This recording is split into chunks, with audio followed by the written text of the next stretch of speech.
Thomas Paine, Thomas Paine, Thomas Paine, Sam Adams, Sam Adams, Sam Adams, Benjamin Franklin, Benjamin Franklin, Benjamin Franklin. These men spoke up for what they thought was right. From their courage came such documents as the Declaration of Independence and the Constitution of the United States. From their willingness to speak what was sometimes unpopular but right, we enjoy such liberties as freedom of speech, the right to keep and bear arms, and freedom of religion. There are those who still wish to oppress our freedoms, and there are still patriots willing to stand up and defend life, liberty, and the pursuit of happiness. Men like Zeb Bell, who honor our founding fathers and what they stood for. It's now time for Zeb at the Ranch, speaking up and defending your freedoms.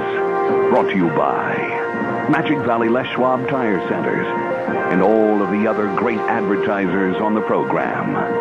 And now, Zeb Bell. Many people vote Democrat because they think illegal aliens have a right to free health care, education, and Social Security benefits. And we should take away Social Security from those who paid all the money to fund it in the first place.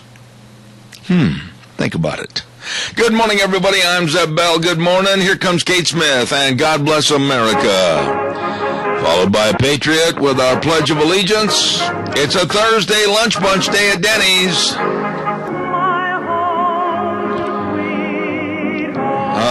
There she goes. Wonderful lady, beautiful, great singer, Kate Smith, and we appreciate it. Good morning on the last Thursday of January 2014.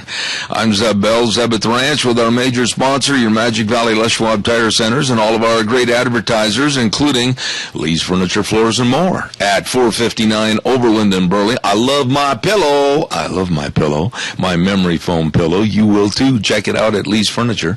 And other great advertisers like our friends at Ramsey Heating and Electric at, of course, 2600 Overland Avenue in Burley. And there you have it. Now, without further ado, we look over to the, northeast from my place, out the back window. Oh, there she just sat down at the chair and put her headsets on. Good morning, Gina. Good morning, Sunshine. How are you on this cloudy Thursday? Little by little, day by day, I am, and my wife is the greatest cheerleader. Being a former collegiate cheerleader, she's, waving the pom-poms and telling me, hey, you're doing better, rah, rah, rah, go team, go. And little by little, I'm gaining on this. Well, we are very proud of you for all of the strides that you are making. You feel sometimes like a hamster on a treadmill. You're just going in a circle and not gaining any headway, and then all of a sudden little things come back that you were really hoping that you could do by yourself. And, wow, it's just, I've never been the kind of a guy, ever, and you know me. I'm extremely independent, and I can't stand to sit around and have to wait for assistance. Well, thank goodness for Deanne. Oh. Apparently, you were able to get your Wranglers on by yourself today, yes? Yeah, as a matter of fact, I don't care. This is not a big personal thing, but when you got one leg that doesn't bend, and it's just been operated on, and it's got a hole in it probably the size of the Grand Canyon, and you sit there and you're going, okay, now we're going to put our pants on all by ourselves today. Let's start with the bad leg first. Now, that turned into a major project of trying to get not only the leg going down the right leg in the pants, but then also to tug and pull and finally get them on, and then get the other one on, and then stand up, and then you found out that they shrunk while those particular pair had been on the hanger. Oh, so did you have to pull out the pair of pliers to get the zipper up? Ooh, baby. I mean, I look like a human thermometer. Once I got that brass button snapped together, you could just see my head go redder. But, with all of this exercise, the more exercise that you get, that weight will come off. Oh, yeah. I know. Anyhow, God bless you for all you do over there. And do we have a pledger? We have Mr. Michael Rogers on for the pledge and for the weather. Very well done. All right, Michael Rogers with the pledge. Morning, everybody. I pledge allegiance to the flag of the United States of America, to the republic for which it stands, one nation under God, indivisible with liberty and justice for all. On a bad day in the Magic Valley, temperatures are going to be on the cooler side in the mid-30s all the way through Super Bowl Sunday. So what does that tell you? Yep, cold fronts pass over us. Cooler temperatures prevail. Going to see sun and clouds through much of the rest of the weekend, going into the early portion of next week. Next week, I'll have information about our water situation as we work our way towards spring. As it stands right now, we are 48 days away from the big spring. So we're getting there. Other than that, have a great day. Enjoy the weather. The only weather you got. There you go. 48 days, count them off. Good morning. Thank you, MichaelRogersWeather.com. I think it's time to sell some cattle. What do you think? Here comes Merv May. Hey, good set of steer calves there. Here to get $1.31, $1.31, $31, $32, Oh, big sale day today. You better believe it at 10:30 at the Burley Livestock Sale Yard, 1100 Occidental Avenue in Burley with Merv May, Lance Udy, and the rest of the crew. Hey, for more of the run, you call for information, 678-9411. Talked to Merv earlier this morning. Here's partial run that he gave me. Jim Ritter out of Shoshone. Hello, Jim. 35 head of yearlings coming down. Rick Robinson out at Oakley. Hello there, the Robinson family. 25 head of butcher cows. Wendell Johnson, my old buddy. Emphasis on the word old out of Richfield. 55 head of yearlings coming to the sale. And Greg Peterson. Holy moly, he's coming to town out of Cary with butcher cows.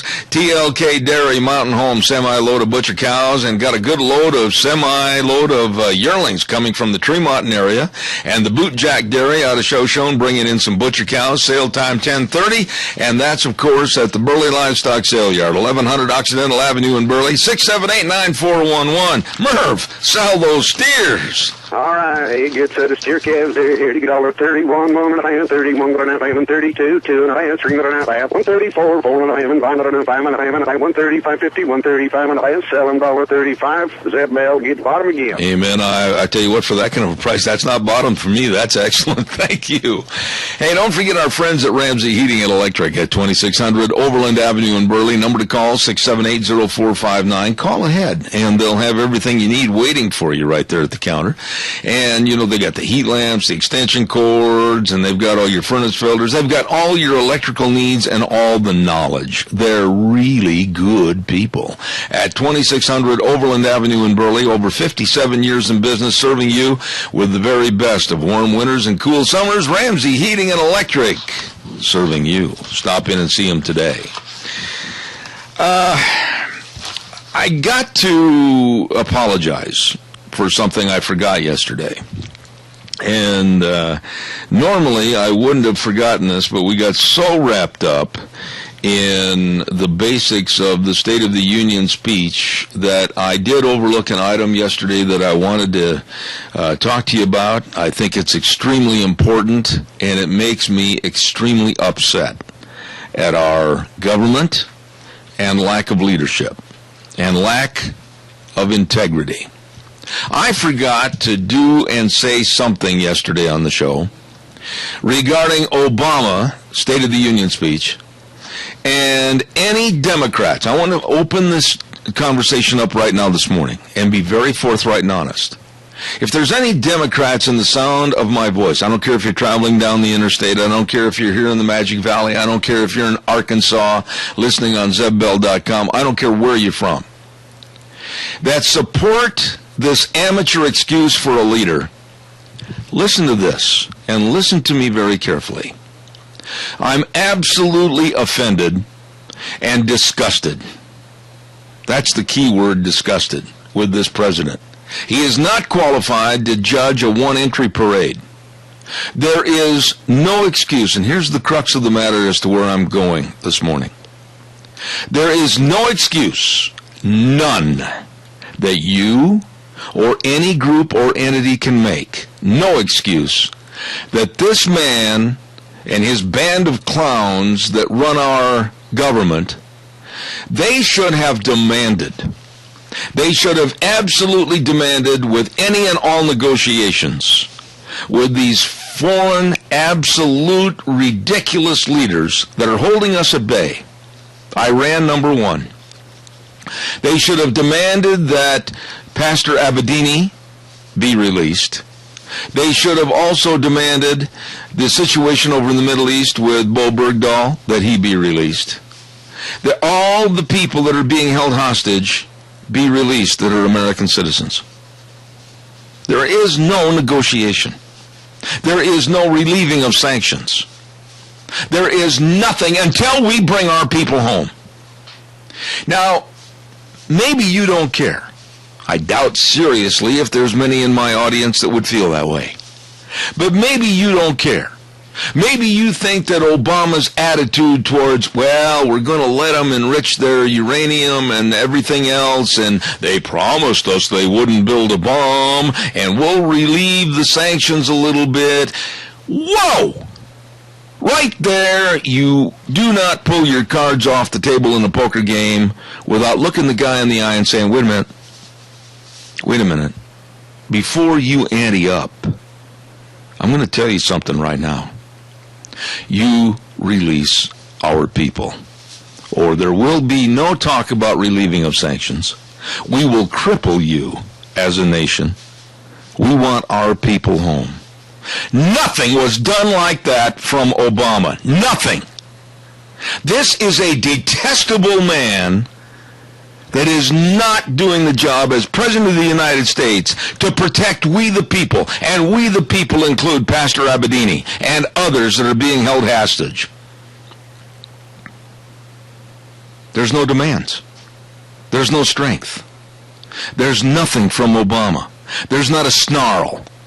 There's only the capitulation of saying, well, if anybody brings stronger sanctions to the table, I'll veto that. We're going to try diplomacy first. Diplomacy isn't letting these people go. Now, for those of you in the audience that are upset because of my little tirade this morning, your problem, not mine. Bring these people home. We want some government leadership that puts a value on the human lives of Americans. Right now, we don't have it. Calls welcome, 436-2244, 1-866-927-4587. Like I said, the left is always good at stabbing people in the back and coming after us after the program with emails and calls, but they don't have the backbone to do it on the radio. Valley-wide Home and Ranch, 910 South Oneida and Rupert with Steve and the rest of the crew. Don't forget, boy, they've got everything. If you're calving right now, they've got all your calving items over there. You check it out at Valley-wide Home and Ranch. Stop in for a cup of coffee this morning, sit back, look around the store and say, holy smokes, I need a new jacket. Holy buckets, I better get some new boots. They've got all the clothing over there. They've got everything you need, and it's going to get cold, and we're probably going to have some icy conditions. They've got all your ice melt, too. I'm telling you, this is the place to go for the home, the farm, the family, the ranch. Valley-wide Home and Ranch, 910 South Oneida and Rupert. Stop in and see Steve and the crew today. Calls are welcome and appreciated, 436-2244, 1-866-927-4587. When I look at Obama, and I look at his pathetic pacifist attitude towards Muslim nations, I have no respect for the man. Lady just told me the other day, she came up and she says, well, you have no respect for the President of the United States. Now, how could I respond to that in any way, shape, or form except by saying the truth? And I said, my dear lady, you are so correct. And then she didn't know what to say. I don't respect this man. I have no use for this man.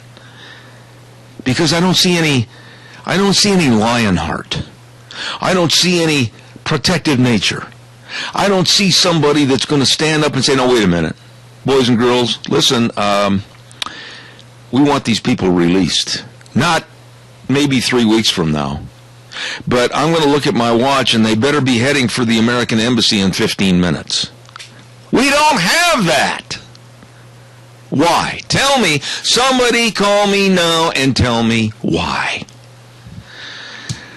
Don't forget the big lunch bunch today. First time ever at Denny's Restaurant, 611 North Oberlin in Burley. Oh, breakfast, lunch, and dinner. It's going to be great. I'm looking forward to it. My lovely board operator, Gina, is going to fill in for a few minutes so I can zip out the door, which is a play on words, jump in the pickup, which is also fictitiously thinking, and get over there to be there by 11:30. Don't miss it. It's going to be at Denny's Restaurant. We're going to have a ball over there today. First time Zeb's Lunch Bunch at Denny's Restaurant in Burley. Be there. It's going to be a ripping good time at 11:30 this morning. All right, let's get some calls in here. 436-2244, 1-866-927-4587. Are these subjects not worthy of talking about? Are these people, Pastor Abedini, Bo Bergdahl, and others, not worthy of really considering and wondering and worrying about? Caller, good morning. You're on the air. Yes, what's wrong with their House and Senate back there? They could put some pressure on that president, get him back home. It is not important enough for them. And I'll tell you something. When you start wearing your three-piece suit and your wingtip shoes and you're more concerned about re-election, you're more concerned about the graph and all the other amenities that might come into your state, you are not one to stand up and say something for human dignity and also the protection of American citizens. I have no use for these phonies that call themselves senators and congressmen while Americans are suffering in prison. That's what I feel, too. They could bring him home if they'd even try. There wasn't even a demand when John Kerry met with these people. There wasn't even an asking. There wasn't anything. Nothing. Absolutely nothing. And there he sits rotting over there. That's exactly right. And it's not just him, but there's others, too, that need the protection of the United States of America, the strongest country ever in the history of the world, and we're being led by the nose by these third-rate, third-world dictators that are just absolutely laughing at us. That's for damn sure. They are. And what we've got leading us is letting them. We don't have. You're wrong there, Fred. Fred, you're wrong. I believe this country's gone to hell like it has. And I don't mean to correct you, my good friend, but we don't have anybody leading us. That's the problem right now. That's right. We don't. God bless you, my dear friend. I'll see you at lunch. Yes, sir. Thank you very much. Caller, good morning. You're on the air. Good morning, Zeb. I've been watching this fiasco going on, and it's the same thing. World War II, we still don't know where all our prisoners went. Korea, we're still looking for some of them over there from that time. Vietnam, the same problem. Then you got a Secretary of State, Kerry, throws these medals across the fence, downgrades American. He's supposed to be helping our soldiers and all that stuff. Horse bucky.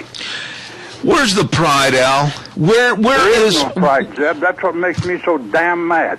Okay, let's just back this up for a minute. How can Obama, and I'm going to say this today, I mentioned it a little bit yesterday, I think you and I both agreed on this, but how can the President of the United States, at the end of his State of the Union message, use a wounded warrior from the United States Army that had 10 deployments and his physical life is absolutely shot?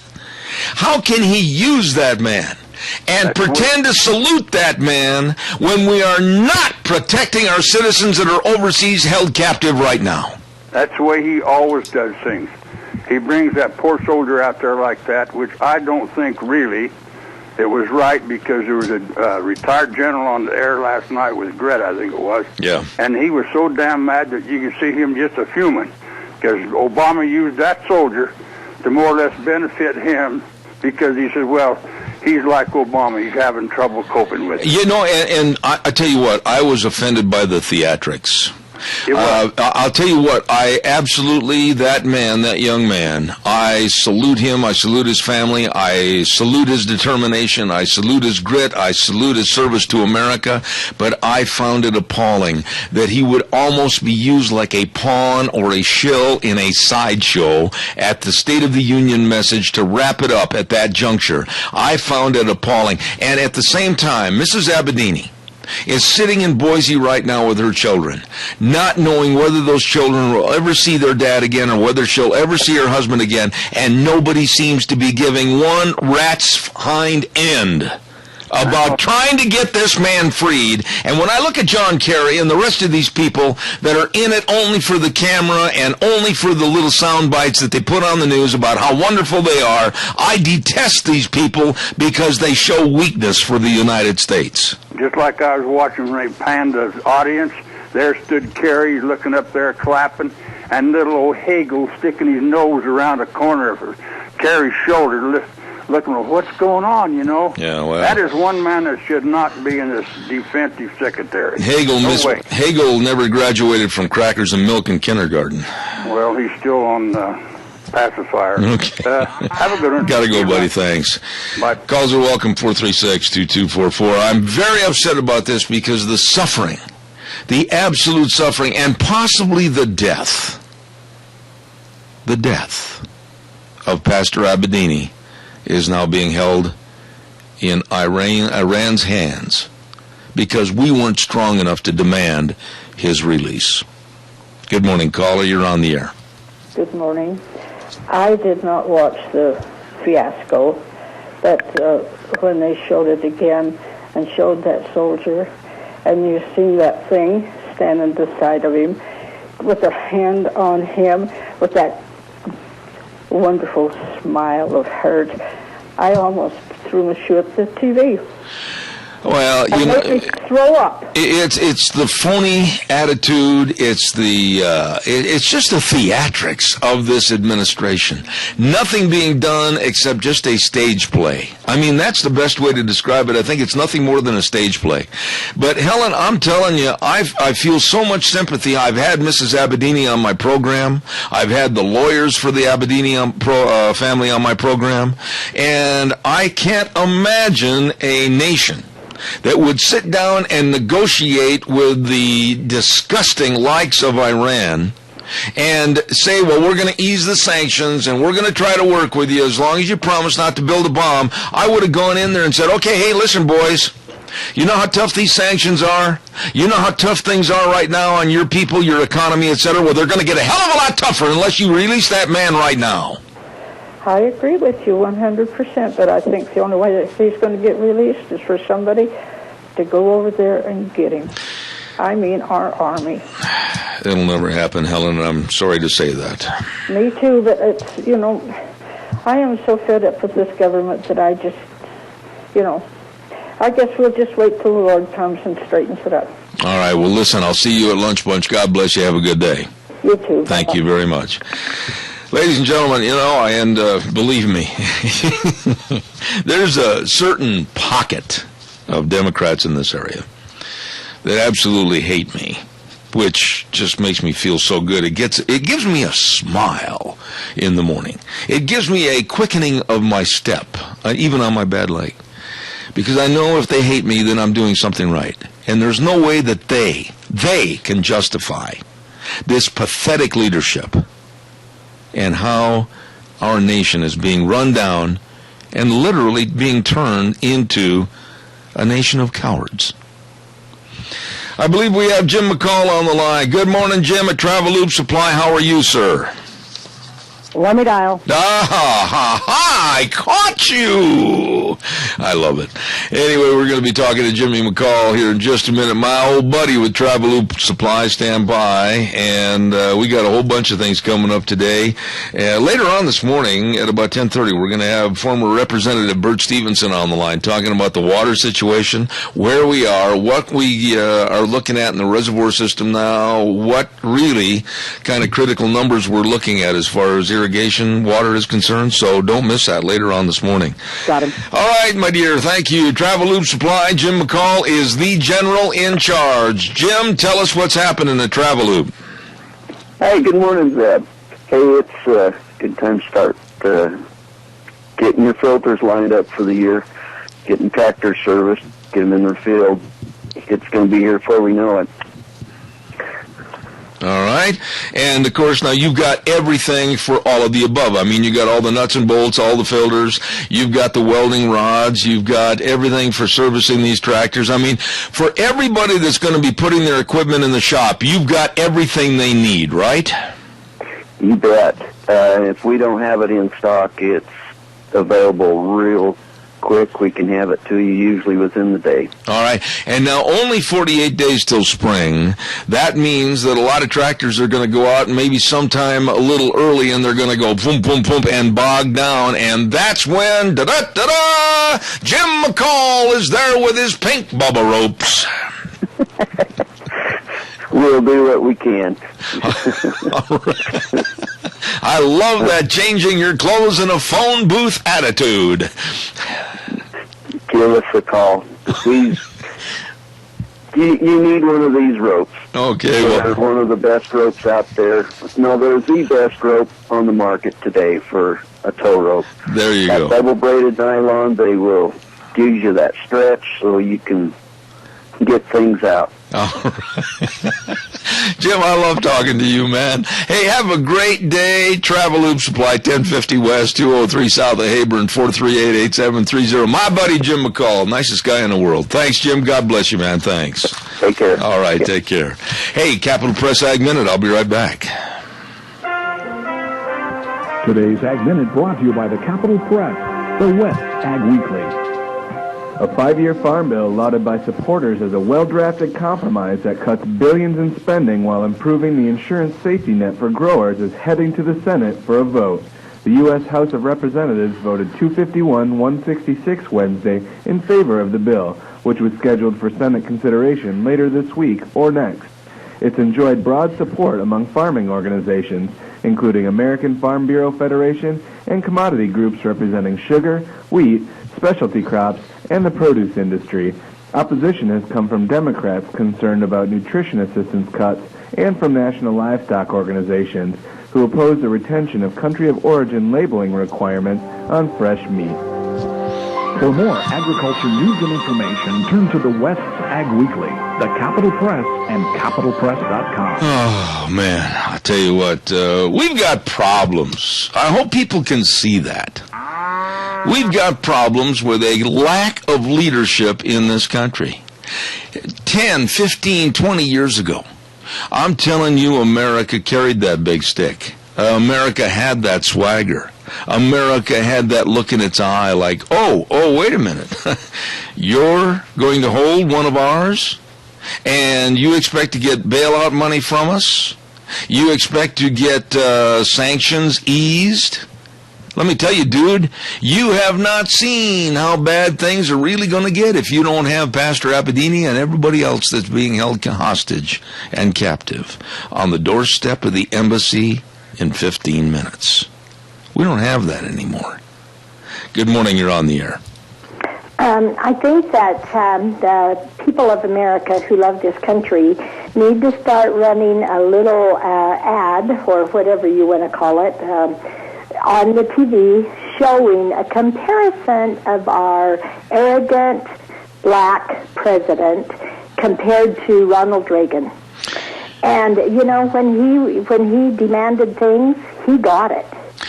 And you know what? He didn't even have to be mean about it. He smiled at his enemy. But our president is the enemy. Yeah. Chris, and we do not have, I don't know. The more I learn about this man, I can't believe that we are even going to be free by the end of his term. It would be facetious of me, and it would be probably not fair and right to say what Reagan would have done under these circumstances with Abedini. But one can only look at Reagan's attitude. One can only look at his disdain for the Berlin Wall. One can look at his record while he was in office. And I would ascertain, and then I would also tell you, that I think if it were Ronald Reagan in office today, and there were sanctions against Iran to stop with the nuclear proliferation of possibly building a bomb, I think Ronald Reagan would sit back in the Oval Office and he himself instead of going through a Secretary of State, would tell the president of Iran, here is what's going to happen, my friend. At 3 o'clock this afternoon, you will release all of the American civilian prisoners. You will have Pastor Abedini, and you will have him with full medical attention sitting on the steps of our American embassy. If that doesn't happen at 3 o'clock, at 3:05, all hell is going to break loose until you start to honor the United States of America and show us respect. Yep, and then the airplane needs to go south and find Bo Bergdahl and get him out of there. I don't know. You know what? You and I just have little grandkids, and everybody in the listening audience does too. What is the future for our children? And, you know, Americans have not used their brains for the last 3 or 4 elections. We have not done a very good job of knowing who were our leaders. And we've got to take some blame for that. But man, this man is a dictator in waiting. Well, I wish I could find it. Here not too long ago, I got a letter of criticism, which, that's fine. I've got broad shoulders. I could take it. And they say, oh, you're too much of a warmonger. You're one of those that's very pugnacious, and you think by fighting it's going to solve everything. Let me tell you something in this situation, Chris, and you tell me if I'm wrong. Look at the world situation today. And look at whether it's in the Middle East, whether it's with the Benghazi situation, or whether it's over in Korea, whether it's Bosnia, wherever it is. You tell me, and be honest now, do other countries in the world fear us and respect us? Answer that question. No. I think they're all biting at our ankles, trying to just get the best bite. And the first one that gets the best bite is going to be the world hero. Absolutely. And people that are biting at our ankles have no regard for human life. You are not going to hear good things from me over this situation, because I absolutely, after talking with Mrs. Abedini on my program and then privately, and talking to their attorneys and everything else, it doesn't look good for this pastor, health-wise. He's in the worse prison now than he was originally. And to think that our State Department, led by the wimpy likes of the ketchup man, John Kerry, going over there and not issuing demands, but yet entering capitulations on sanctions, I fear for this country, because we're a dog with no teeth. Yeah. Well, I have an older brother that served in Vietnam at the same time as Mr. Kerry, and if my brother could be in the same room with that man, he would be a skeleton. Absolutely. Because my brother, he had to go out and fly in a helicopter, some of those flights, when John Kerry was saying that we were being inhumane. And my brother will tell you different. Absolutely. Chris, so he's a dog himself, I cannot respect the man. I cannot respect the ideology. I cannot respect his cabinet. I cannot respect his administration, because he has not yet earned my respect. Well, I just can't wait until the day he walks out of that White House for the last time, although I don't have a lot of confidence about that. Chris, I really appreciate your call. Thank you so much. Bye-bye. Valentine's coming up. Don't forget the Goodie Shop at 133 West Main Street in Burley. Oh, these are neat people. They've got the greatest of Valentine baskets. You can create your own, or they'll make it up for you, from $18 to $30, and you can also bring in items for the basket. Oh, my goodness. You can do a man basket, which includes jerky, fruit, peanuts, brownies, everything, and kids baskets from $9 and up. Hey, order them now. Call 647-0106. 647-0106. The Goodie Shop. I've seen their goodies. The Goodie Shop. That's really something. Calls are welcome. 436-2244, 1-866-927-4587. I don't know I was going to start another story, but I'll take this caller. Good morning. You're on the air. Good morning, Zeb. It's come to my attention that there's a bill, and apparently don't have a bill number. I thought it was 367. That was what was emailed to me about 10 minutes ago, concerning using the National Guard to come into local sheriff's districts to assist with potential problems in asset forfeiture or other things. If they suspect there's a gun involved, they can bring in almost everybody's got a gun in Idaho. So that basically does away or limits posse comitatus, and it gives more federal intrusion. And unfortunately, we can't seem to find the exact bill number. 367 is the one that was given to me on the email. So wait a minute. Stop right there. I want to just tear this apart a little bit. So basically, this bill supersedes the powers of the county sheriff, which is all-powerful in all situations over the federal government. Is that what this bill's going to do? Well, yeah, it allows the National Guard to come in and assist the sheriff. Assist or take over? Assist the sheriff if they suspect there might be a gun involved. Well, any kind of a situation where they suspect there's, in other words, you could have the National Guard coming in and beating down your door instead of just the sheriff. Yeah. And if they suspect there's a gun and they suspect that you're involved in illegal activity. Mm-hmm. Suspect. That's the problem. I see kind of a Gestapo attitude, and I know I don't have to, I'm preaching to the choir when I tell you this, but I think in the next, I'm going to say from the 1st of February until the 1st of April, I think that the United States is going to be deluged with Obama thoughts and possible executive orders, which are going to just absolutely wide-eyed the public to the point where they're going to go, finally, wow, what kind of a man have we got as the President of the United States? I think in 60 days we're going to hear and see more regulations proposed than ever before during his administration. Yeah, unfortunately, right. You saw the cartoon in the Times News on the editorial page, the three branches of government. Yeah. Got Obama and his cell phone and a pen. Yep. Yeah, and that's, folks, we have a dictator in chief and that doesn't care anything about this country other than to destroy it. And he's working really hard at it. And, of course, his talk the other night, the State of the Union, he alluded to all of this. He's been doing all this kind of stuff. He's using the EPA to drive up our energy costs. There was a good letter in the paper about that today. And I'll tell you, folks, we better start taking a stand. And it's, a lot of these things are coming right down to the states. And the states, it sounds good in theory that the National Guard be able to come in and assist the sheriff.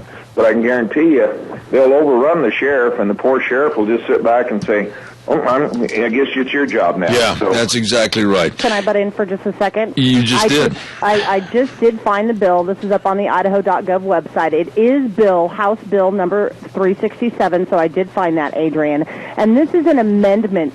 And what they're doing is they're amending a subsection called 46604 to the Idaho Code. And I'll just kind of briefly go over it. It says, when authorized or directed by the governor and to the extent authorized by the 32nd USC 112th and the Idaho Drug Interdiction and Counter-Drug Activities Plan, the Idaho National Drug Counter-Drug Supports Program may assist federal and state law enforcement agencies in interdicting and the importation of controlled substances into the state.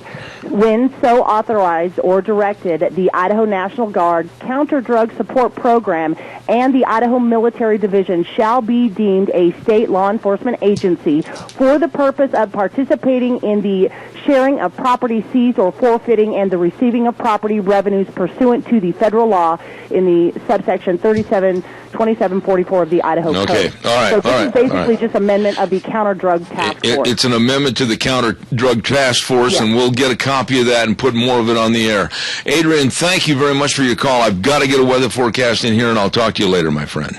You bet. Thank you. People need to be aware of what's happening. The federal government's just coming right on top of our sheriffs, and they can just drum up anything and then beat down your door, and just on a suspected illegal activity. I appreciate your call this morning, but in honor and in reference to what you just found on the computer in regards to that bill, all across the country, we hear stories every day of infringement and over-empowerment of certain organizations, and they really don't understand what the Constitution says and what it does and what it means. We'll have more on that a little bit later. Caller, I've got to get a weather forecast in real quick. That means you'll have about a 60-second hold. Don't go away. Don't forget Quali's Electronics at 1730 Kimberly Road in Twin Falls. It's not too late to celebrate super savings for this Sunday for the big Super Bowl game. You better get in and check the Panasonic 65-inch plasma screen for just $14.99.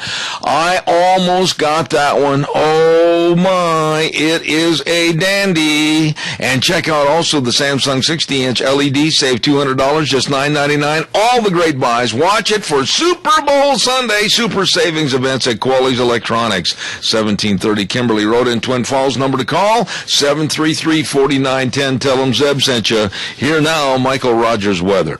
Hello, everyone. Michael Rogers for MichaelRogersWeather.com. All right, pop quiz. We've been together for about 5-6 years. Let's see if you remember. We've got cooler temperatures in the 30s for today. Why? Come on the backside of a cold front. There you go. Sun and clouds all the way through Super Bowl Sunday. Temperatures that were in the 40s for the last 5 to 7 days. Now you're going to be in the mid-30s all the way through the weekend. Have a great day. Enjoy the weather. The only weather you got. I appreciate it, Michael. Thank you very much. Brought to you by Quali's Electronics on Kimberly Road, 1730 Kimberly Road, Twin Falls. Really, really good people. Caller, good morning. You're on the air. Got two quick things for you. Number one, I want to give a kudos to the Burley City Electrical Department. They were supposed to have a 30-minute outage, and I think it took less than 1 minute. Oh, my. So it was fast, and it was done. All right, well, kudos to them for a job well handled.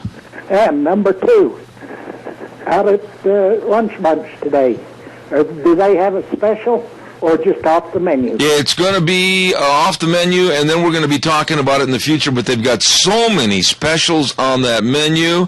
Believe me, I'm excited. I think you're going to have a great time out there today, and I'm looking forward to it. Okay, we'll see you there. All right, buddy. Thank you so much. I appreciate your call. You know, this next story, I really don't know what to think about it. I don't know what to think about it. I've tried to call some people back in Indiana that might have some more information. I tried to get a hold of my good friend Dave Bego before the program this morning to find out if he knows anything about it. But you've been hearing for the last couple of days some very weird, I think that's probably the best word to use, very weird happenings with a family in Indiana that now they've got priests involved.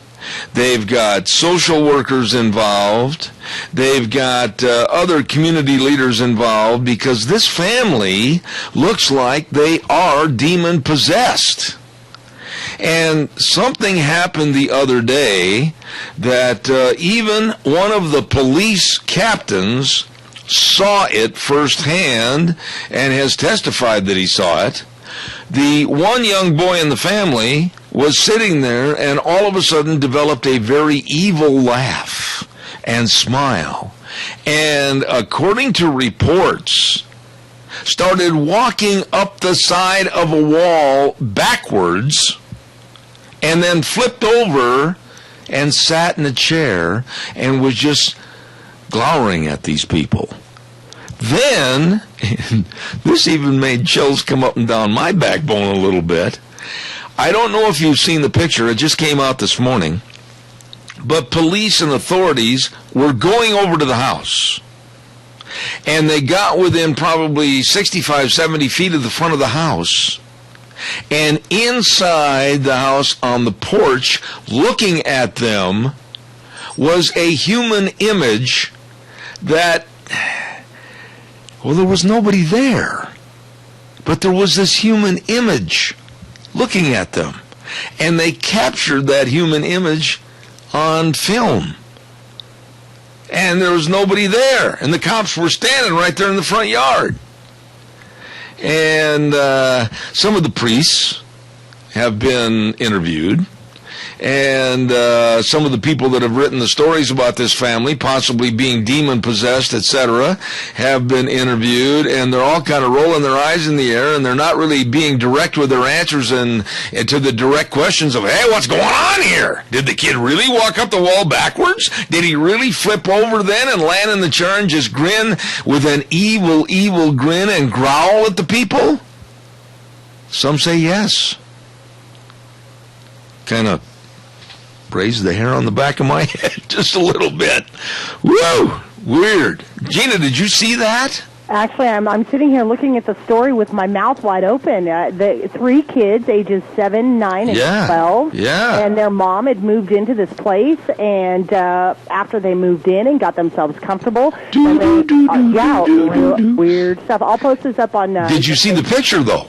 No, it doesn't show me the picture. Let's see. Go to... I know the picture was on a couple of networks. I know it was on CNN, and I know it was on Fox. Go to foxnews.com and try to pull up the picture that was shot by a newspaper reporter with the Indiana newspaper that was there with the police. And look at the front of the house, and it shows on the porch area there is a human figure looking out at the police. And the police went up to the door and opened it, and everything. There's nobody there. There's nobody there. Okay, no. I'm gonna search for that story. That is weird stuff. I'm sitting here. Amityville horror type stuff. I'm looking at when I was a kid growing up, one of the shows that was on Friday night at 9 o'clock, The Twilight Zone. You know, with Rod Serling. Yeah. And when I heard this about this kid, walking up a wall backwards, kind of like a Michael Jackson routine, but up the side of a wall. And then flipping over and sitting in the chair with a growling laugh. And the mother has also asked for exorcism to get rid of the demons. And, wow. What do you folks think about this? Is it legit? Is it some kind of a staged joke against the public itself? Good morning, caller. You're on the air. Good morning, Zeb. Apparently, it can happen that a house can have evil attached to it. I don't know that we want to say totally that the family is possessed, but it needs to be handled right, and there are priests who are trained to do that. That's true. Not everyone is, but some have special training. There have been weird things in the past that have happened. Things like that don't happen nearly as often as they're made up to be, because I think some people will jump to that conclusion. Well, but we're a Christian country. Yeah, I gotta be real honest with you. Linda. I'm 66 years old, and I've kind of been to more than one county fair and a hog calling contest. I've been all over the world, and I think I've seen just about everything there is to see. Okay? Mm-hmm. But when I listen to this story about this young man all of a sudden walking up a wall backwards and then flipping over and landing in a chair with a growl and a evil smile, and then saw the picture of this human form on the back porch staring out at the police, I'm going to tell you, Linda, there were big goosebumples all over my arms. Like I say, it needs to be handled right, and we need to be really careful that we don't have some crazy thing going on that has been staged. But there are such stories. The Amityville Horror is one of them. Yeah. But, it needs to be handled right, and it needs to be handled quickly. I would hate to be a real estate agent that had about 4 or 5 listings in that same area, because I don't think they're going to move real quick. No, I don't think so either. It's like scary. One time, years ago, I was at a lecture by a Catholic priest who had worked with bad situations like that, and he said he saw the weirdest things, like a baby's crib suddenly with a baby in it bursting into flame for no reason. Just very, very odd things. But he was one who was trained to handle it, and he said, yes, it does happen. Well, I'll tell you what, if I was sitting in a room with a young man about 10 years of age, and all of a sudden he started to growl and had an evil look on his face, and then he had his body going up the wall backwards, walking, and flipped over and landed back in the chair. You are going to have to run twice as fast as you normally run to catch up with the fat guy on crutches, because I'm out of there. Yep. Linda, got to run. God bless you. Thank you so much. All right, thank you. I think we need prayers for that family, too. Amen. Amen. Don't forget your Magic Valley Les Schwab Tire Centers, all 7 locations serving you, and I mean serving you, with the best of traction tires and all the tires that are pinned for studs. They've got them all for you, all the different tread designs, and, of course, the best in brake service. That's not bragging, that's a fact. The best in shocks and struts, front end alignments, tire chains, batteries, snow wheels, all there for you at your Magic Valley Les Schwab Tire Centers with, Lane and Rupert, almost choked to death. Lane and Rupert, Dave on Blue Lakes and Twin, Mike and Buell, Mike and Jerome, the Twist family and Paul, John on Pole Line and Twin Falls, and Randy, the old Seahawk fan on Overland and Burley, your Magic Valley Les Schwab Tire Centers. Still have time for another call. Woo! I'm sitting here looking at that picture. Did you see the picture? Yeah, and you can honestly see kind of you can't really see it clearly, no. But there is a figure standing right there in the window on the front porch. And supposedly, according to the officer's report, the officers told 3 officers to go up at that juncture and open the door and talk to that individual. Now, this is a point where if they're asking for volunteers, I'm going to fade into the background. Yeah. But can you and they opened the door, and it's not a big porch. You can see that. What is it, about less than maybe 30 feet? Yeah, I mean, it would be like a small home, you know, with a very small enclosed front porch with windows. Yeah, and they opened the door, and there was no one there. Yeah. Yeah. I don't know about you, but I'm a little worried. Talk to you. They say that there's like 800 pages of documents related to this one case. Yeah. Scary stuff. We'll follow it. I'll be back in 6. Don't go away. Oh, my. Why in the southeast, in 5 states, Georgia, Alabama, etc., they get 2 inches of snow and the whole state is absolutely at a standstill? It's the doggonest thing I've ever seen. Why, this global warming is just really hurting them. Morning, everybody. I'm Zeb Bell. Zeb at the Ranch with our major sponsor, your Magic Valley Les Schwab Tire Centers, all 7 locations serving you, along with some of our great advertisers, including I Love My Pillow, my memory foam. It's not foam with an R, it's foam pillow. From Lee's Furniture, Floors, and More at 459 Overland in Burley. And, of course, also our friends at Ramsey Heating and Electric at 2600 Overland Avenue in Burley.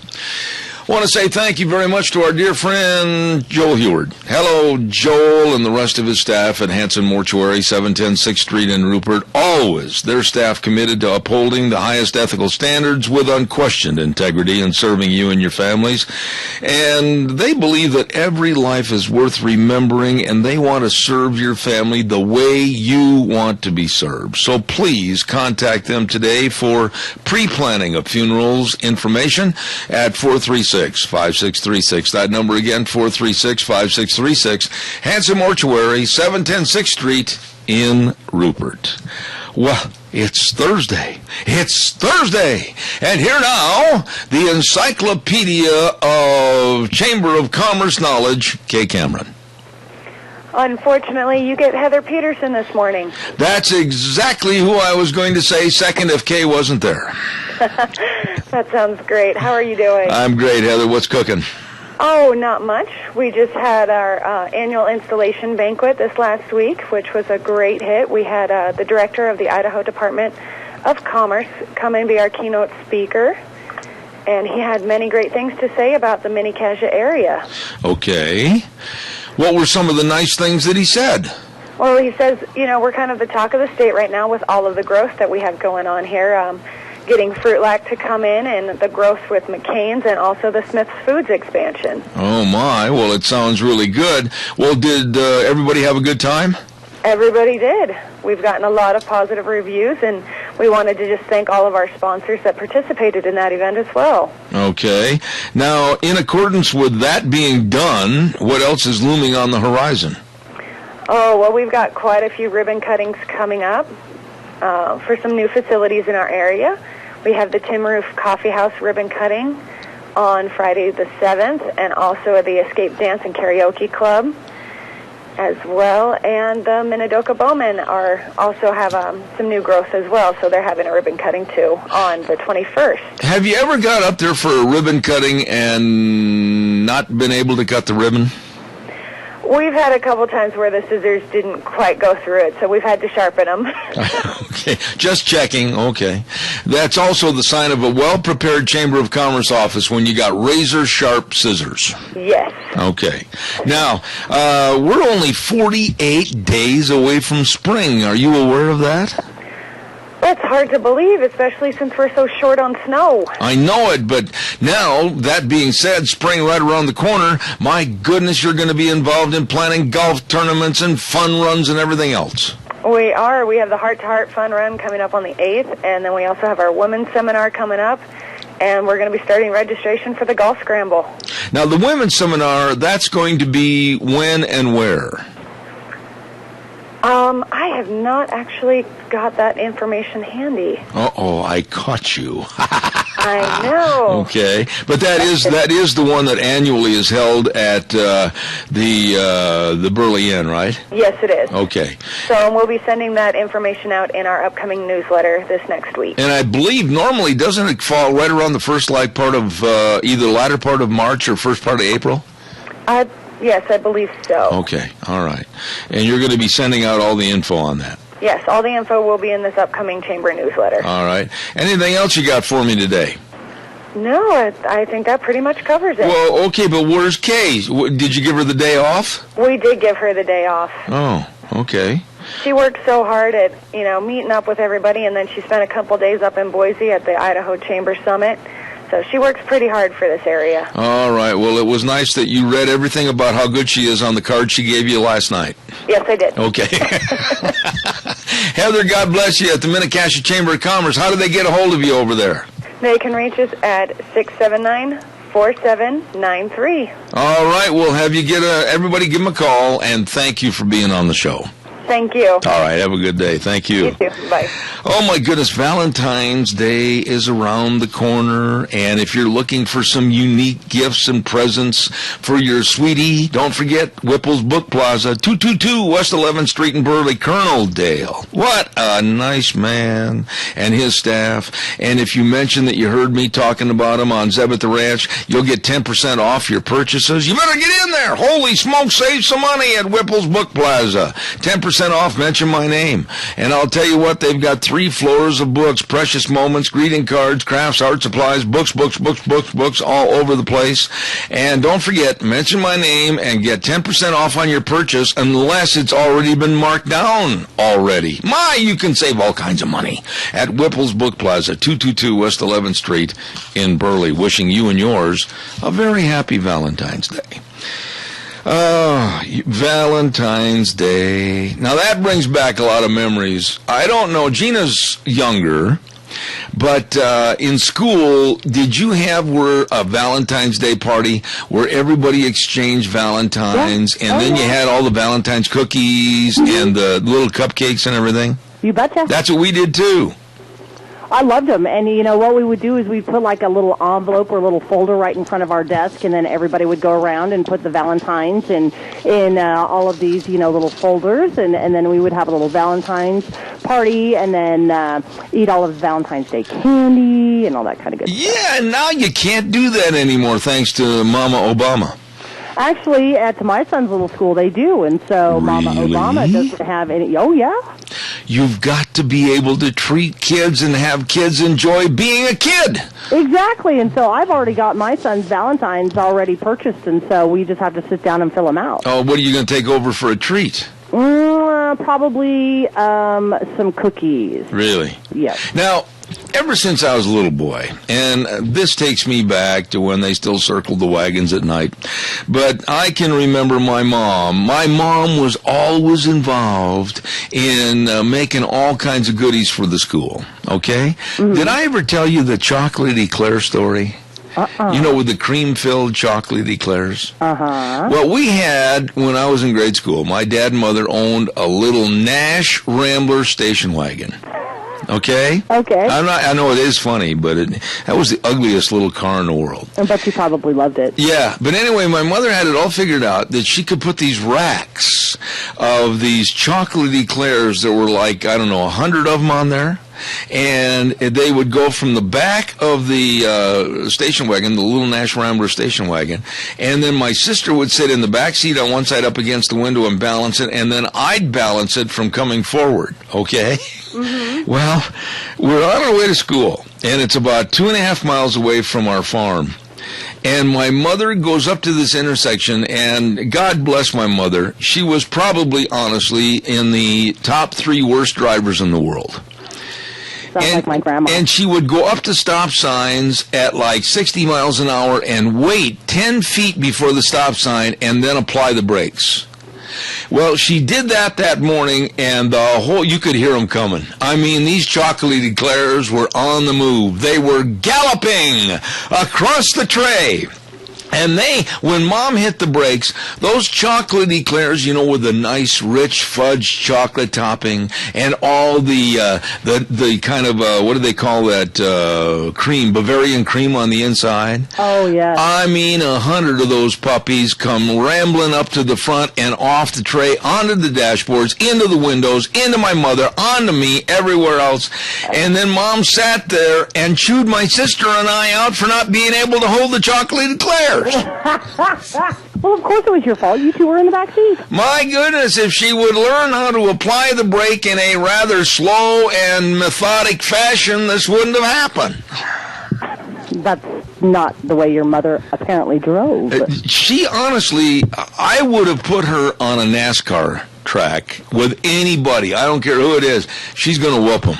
She didn't go and let anybody pass her. She just had this attitude that when she got behind the wheel of a vehicle, she owned that road. Sounds like my kind of lady driver. Although, I like to pretend that I'm Mario Andretti a time or two. Wait a minute. Deanne's coming in with something smart to say. Hold on. Here we go. Okay. Oh, yeah, and then Deanne had to come in and say something I thought that was really snide. Thank you, Deanne. That wasn't actually necessary. She said that, hereditary. Your mother passed it on to you. Now we know how you drive, too. Well, I'm getting more cautious in my old age. And I know darn well I'm smart enough not to pack any chocolate eclairs with me. I know exactly. Exactly. I got to pay some bills here real quick. Okay. Hey, when you think about life insurance, think about Cameron and Siemens. When you think about health insurance, think about Cameron and Siemens. Retirement planning, employee benefits. You need coverage. You need protection. Well, hey, deal with the best. Deal with the best. Dean Cameron, Todd Siemens. Dedicated and very responsive to your needs. Call them at 436-4424. Cameron and Siemens Insurance, Highway 24 in Rupert, and they are waiting right this very minute to serve you. Let me see what else have I got cooking here this morning. No, I tell you what, God bless my mom. She just never found a car that she didn't want to get peak performance out of. That's one way to say it. Oh man, start them up and let them go. All she needed was a green flag, and the whole neighborhood around 106 west of Fort Atkinson was cringing. Oh, here she comes. Yeah. It was a little green Rambler, and that baby. I mean, when my mother was driving it, it would make weird, funny humming noises, like maybe it was trying to get off the ground, but the wings weren't out wide enough yet. Holy smokes, that lady could drive. So basically, all you needed to do, or maybe your dad, is to weld some wings on there, and she could have really taken flight. My dad, it was really kind of funny, he could never figure out why that car had to go to the shop as much as it did. And the answer was simple. If one of us kids wanted to die, we could have told him, hey, watch your wife there, man. She's blowing everything up. pedal to the metal kind of lady. Yeah, and she had the Rambler. She was a very poor judge of distance. And she got right downtown in Fort Atkinson one day, and she had to parallel park in front of, there was this big fancy place called the Hotel Blackhawk, okay, in Fort Atkinson, Wisconsin.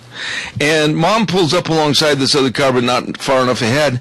And like I said, her depth perception or something, I don't know how she got her license, unless maybe it was a mail order deal out of Spiegel's catalog or something. But she just started going in reverse, and I thought, you're going way too fast, lady. Well, she didn't have to worry about a small parking spot. By the time she got done, you could have parked a Greyhound bus in that son of a gun. And the bills afterwards? I couldn't believe it. She couldn't understand why one of the taillights was broke, and us kids were supposed to say nothing. Don't you tell your father. Dad, and so father comes home. What happened to the car? And the kids dispersed. Yeah, it's like my sister at that time was about 9, and I was like 12. What are two little kids that still want to be fed and clothed and get an education? You're not going to say anything, are you? You just kind of disappear and let Mom explain herself. Amen. Boy, Mom, give her a helmet, and she could have made Mario Andretti just go right down the tube. Anyhow, where are we at? Oh, I think it's who let all these doggone dogs in the house anyway? Who let the dogs out? Who let the dogs out? There's dogs all over the place. Who let the dogs out? We got a dachshund over there. We got a collie over here. Hey, don't do that on the rug. Stop that. Good morning, everybody. It's time for Dog Nation, and with Dog Nation, that means we have the king of Dog Nation with us, and that's Ken Mort. Good morning, Ken. Good morning, Zeb. How are you today? No, I'm reminiscing. I hear you. Okay. I didn't have to worry too much about that. My mom was a very slow driver. Your mother was a slow driver? Oh, yes. She was very cautious. Really? Yeah, well, she's not real tall, so she could barely see over the steering wheel in some of the vehicles we had when I was growing up. Now, I think I remember your mom, but you're telling me she had the proverbial hands at 10 and 2 and observed all the traffic signs and everything else? Oh, yes. My mother never observed traffic signs because she was going too doggone fast to read them. all they were a blur to your mom. Right? Boy, I mean, whoa, what was that? I don't know, Mom. Couldn't see it. Anyway, what's going on in Dog Nation today? Well, today we're wanting to feature Tiger. Okay. He is a pit bull border collie Dalmatian cross. He is very friendly. Was running loose over in Paul back in the beginning of December. Okay. He's just wanting a home with someone to call his own, to give him attention, and that he'd make a great companion. I mean, he is a sweetheart of a dog, and is fine with cats until they smack him and draw blood, and then he wants to return the favor. Okay. My kind of a dog. I love this dog already. And he is great with other dogs, except when when it's time for eating. Annette, they better not come near his bowl because that's his bowl. But I mean, he's a sweetheart of a dog. He's been neutered, Annette, fully vetted. The only thing he needs right now is a rabies shot, and I mean, he's ready to make somebody an excellent companion. All right, and his name is Tiger? Tiger. Okay. Now, how's things been going, Ken? I haven't had a chance to talk to you for quite a few weeks because I've been laid up, but a lot of dogs finding new homes? Yeah, we've been actually moving quite a few, Annette. Got several rescues and stuff, Annette, that have been helping us out. And then we've had adopters and stuff, Annette. We just had one that I took in this morning to get spayed. And she is leaving this weekend, headed to her new home in Sacramento, California. Oh, my. And that lady down there, seen her on our Facebook page, fell in love with her, and turned around and says, I want to adopt her, and I want to get her spayed, I want to get her microchipped and all this stuff, and she says, I'm paying for it all. Oh, my goodness sakes. Well, I think that's wonderful. And we're actually, Annette, we're starting next month. We're going to start working on our new location, getting it all painted up. Starting to work with being able to get kennels purchased to get put in there. We are looking for volunteers and stuff, Annette, that don't mind getting a little paint in their hair, and Annette, that are wanting to help with painting and cleaning up and just whatever we need to get done. Okay, now, when you talk about fixing up a new place, are you still in need of some of the various and sundry items like towels and stuff like that? We are. We're always in need of towels and bedding and stuff like that, because anything to help make the dog's life more comfortable while in the facility and stuff, and that is a major plus. Really? Okay. Also, we're always in need of dog food, if they want to bring over a bag of dog food and donate to us, okay, or just go and that they can swing by Cal Ranch or Valleywide here in Rupert or North Burley and tell them that they want to buy that bag of dog food for the Minidoka Joint Powers Animal Control Facility, and they'll charge them for it and then turn around and call us and have us come pick it up. I think that's great. You know, is it, I hate to use the word worse, but I guess that's a good word to analyze it. Is it worse for animals in the wintertime to try to find homes or in the summertime? You know, it seems and stuff and that as though it evens out and stuff and that. I mean, we have spurts where we have problems trying to find dogs home and both times of the year. Really? But then there's those times and stuff and that we also on that are able to move quite a few. So I mean, it all depends on how the economy is and whether people are actually looking for a family friend and a pet to call their own on that. So it's basically based off the people. It doesn't matter what time of season it's. Okay. Now, let me ask you this. You had said one time on the air, and I've got just a couple of minutes here, but you had said one time on the air that also, and correct me if I'm wrong, that if people are looking for a certain type of dog, and you do happen to find that type of dog, you'll keep it on file, right? We do. We actually have a book on that that we keep that has looking for section on that, which we've been taking people's names down, and if we get something on that fit in the description of what they're looking for, we'll give them a call.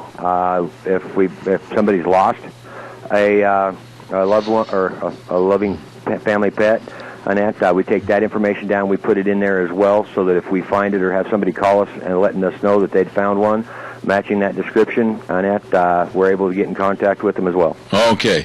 Ken Mord, Minidoka Animal Control, and a really nice guy. God bless you. Anything else before I let you go? I just want, if anybody's interested in volunteering or is interested in adopting, they can reach us at the facility at 438-2200, or they can reach me on my cell phone at 670-7268. All right, thanks, Ken. Who let all these dogs out? Come on, let's get them put back in the pen, for heaven's sakes. There's one over there. Hurry up. My.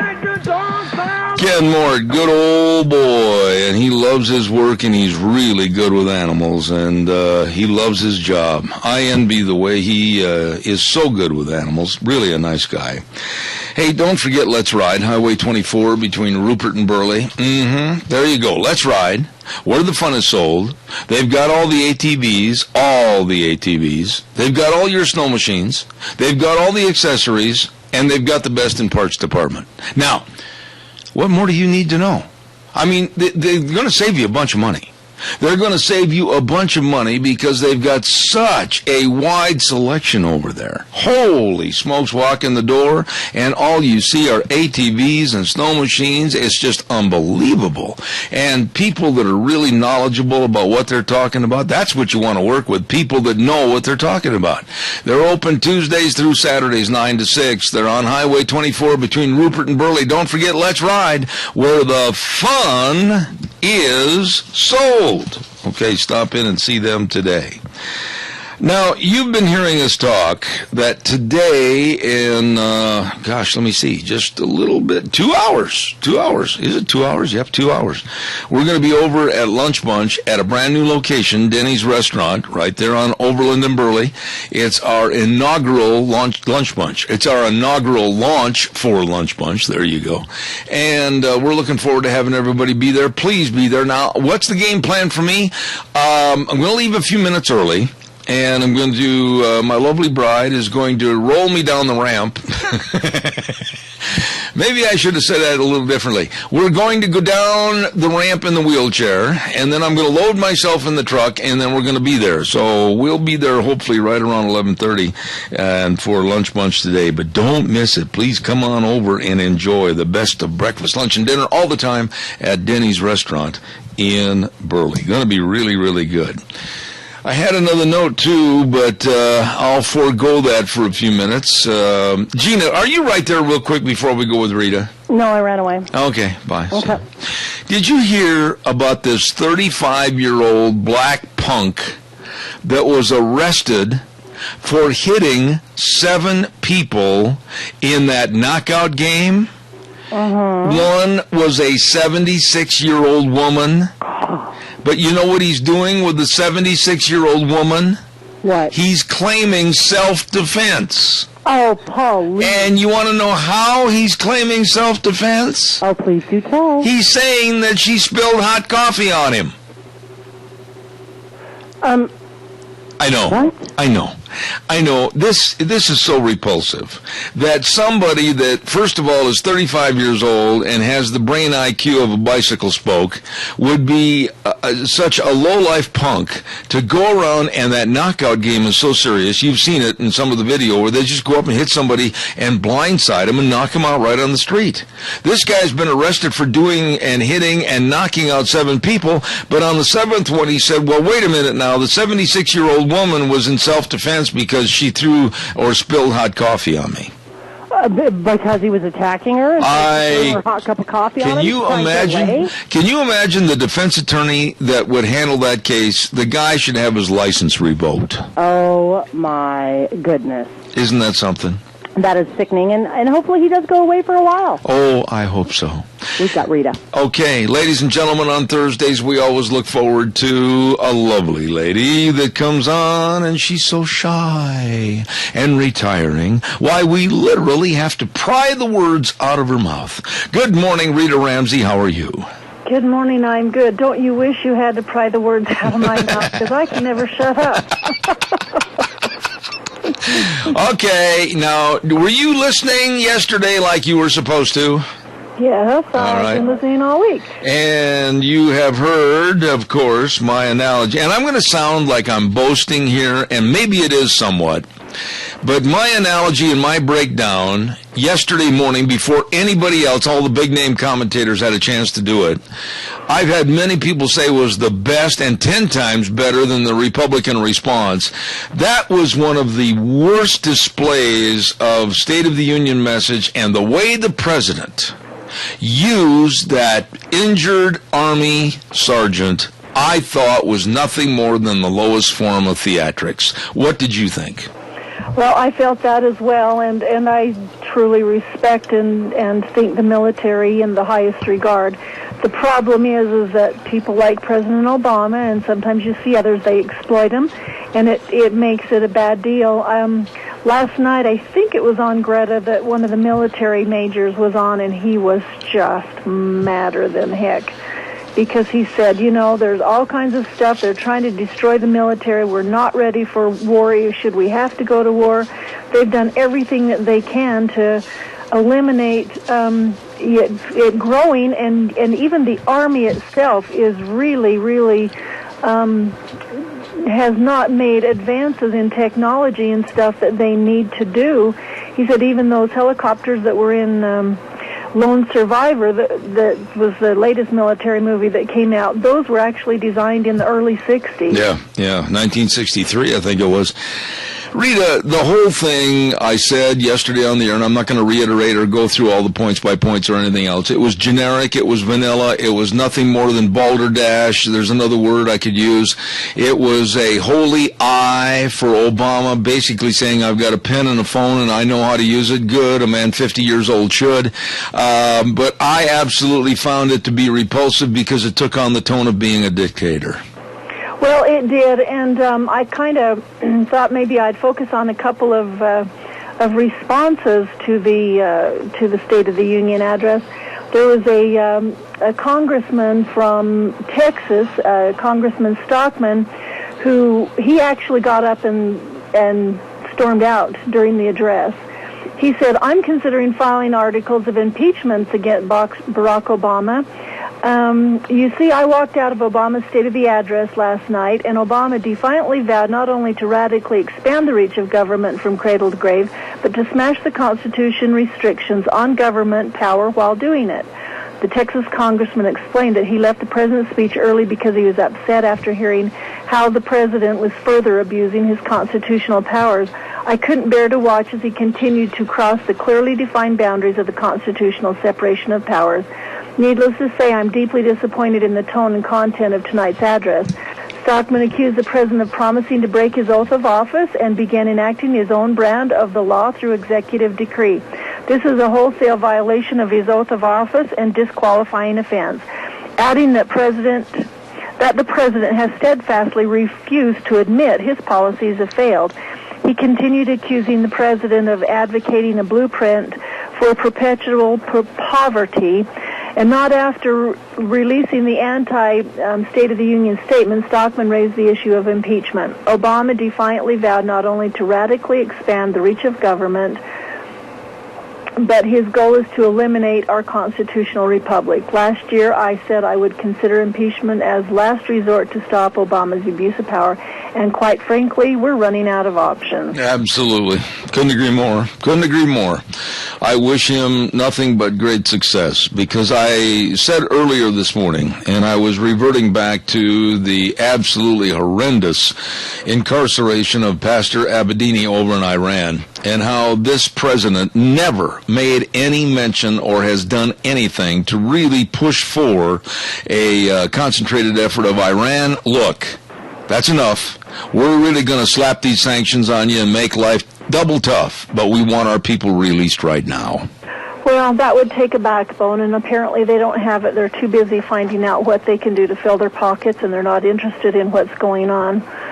I also wanted to give a few points from Senator Mike Lee. His was a Tea Party response to the State of the Union, and he made some really good points, and I thought that they were good and something that we could put to heart. He said, we need to come together and press for positive change.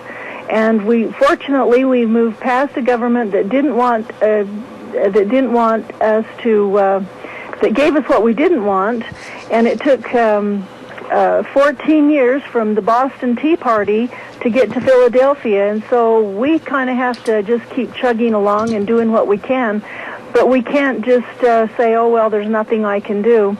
And he said that it's really sad that 6 of the 10 wealthiest counties in America surround Washington, D.C., and so we know what's happened there. We have to do more than just protest and march. We've got to march forward and make some changes.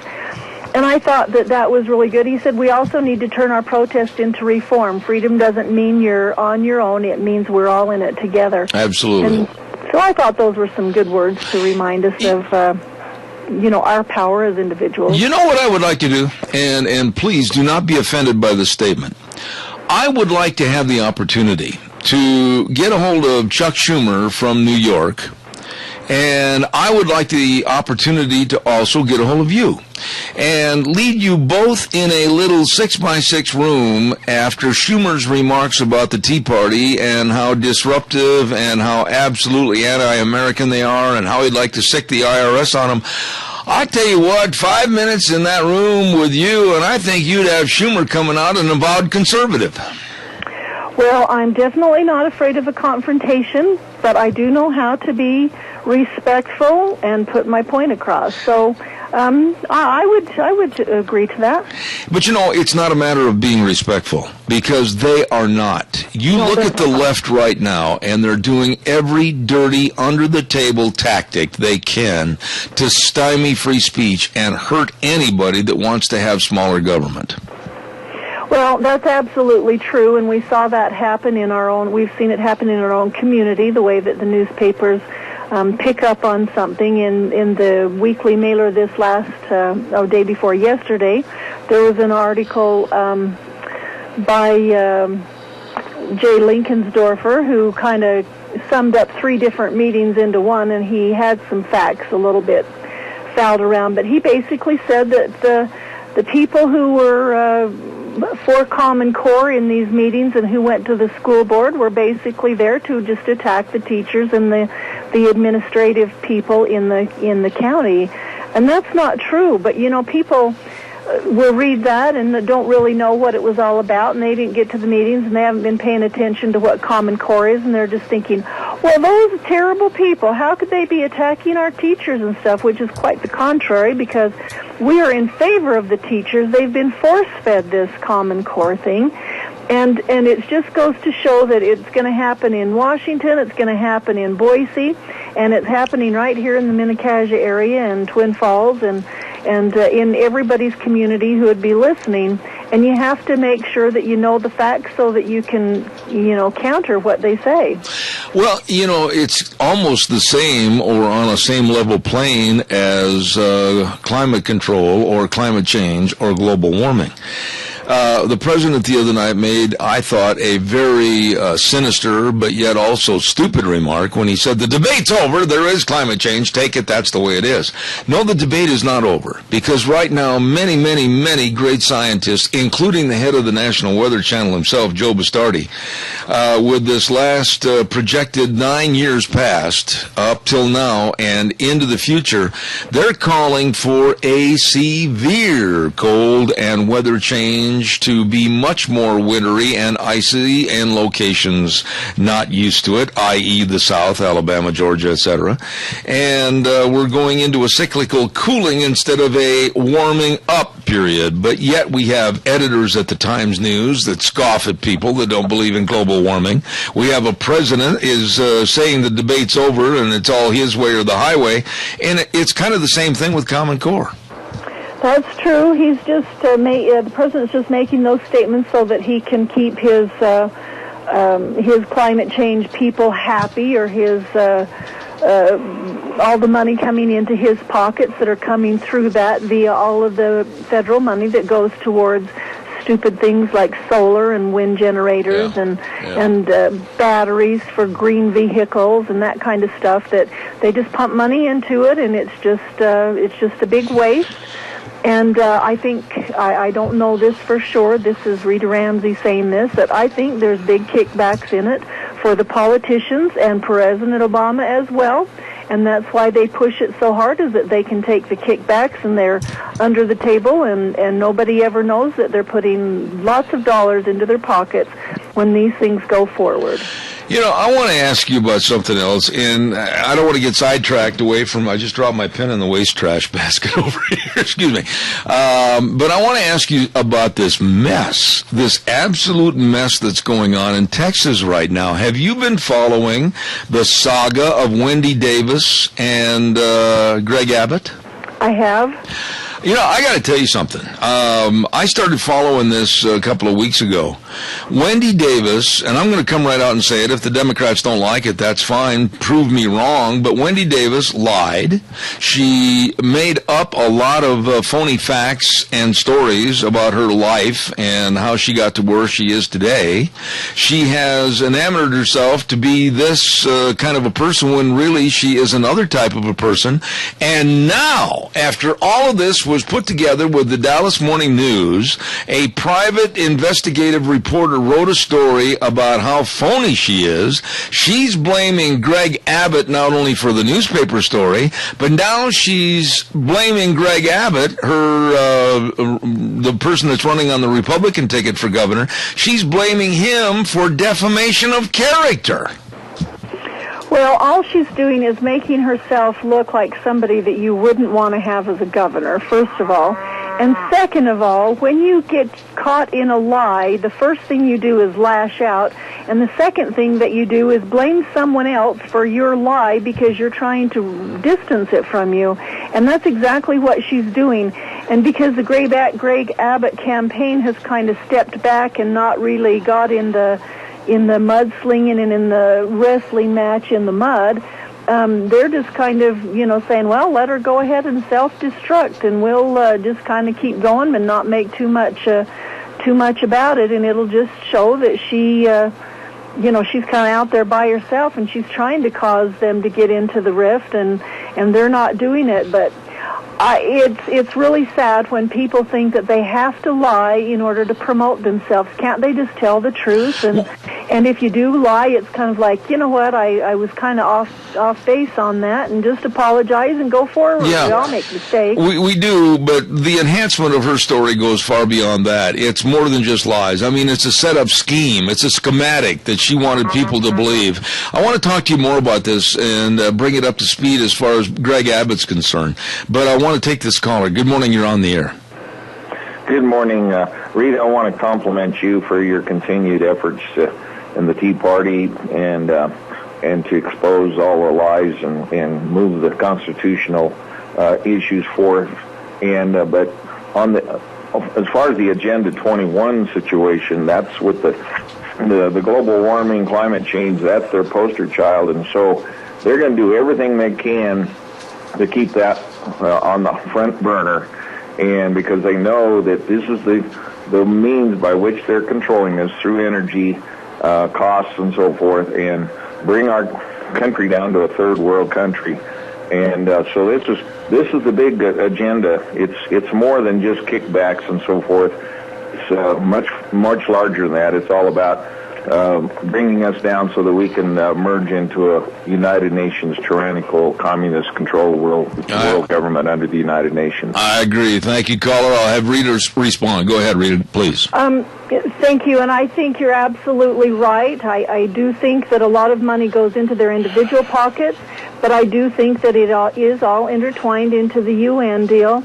And just to show you another one that's come and how we're intertwined with the UN is that I think it was last Thursday, it might have been Wednesday, I'm not sure, that the Senate approved the martial law thing, which says, you know, if we get into some big problems in the United States with with the citizens, we would have the right to declare martial law.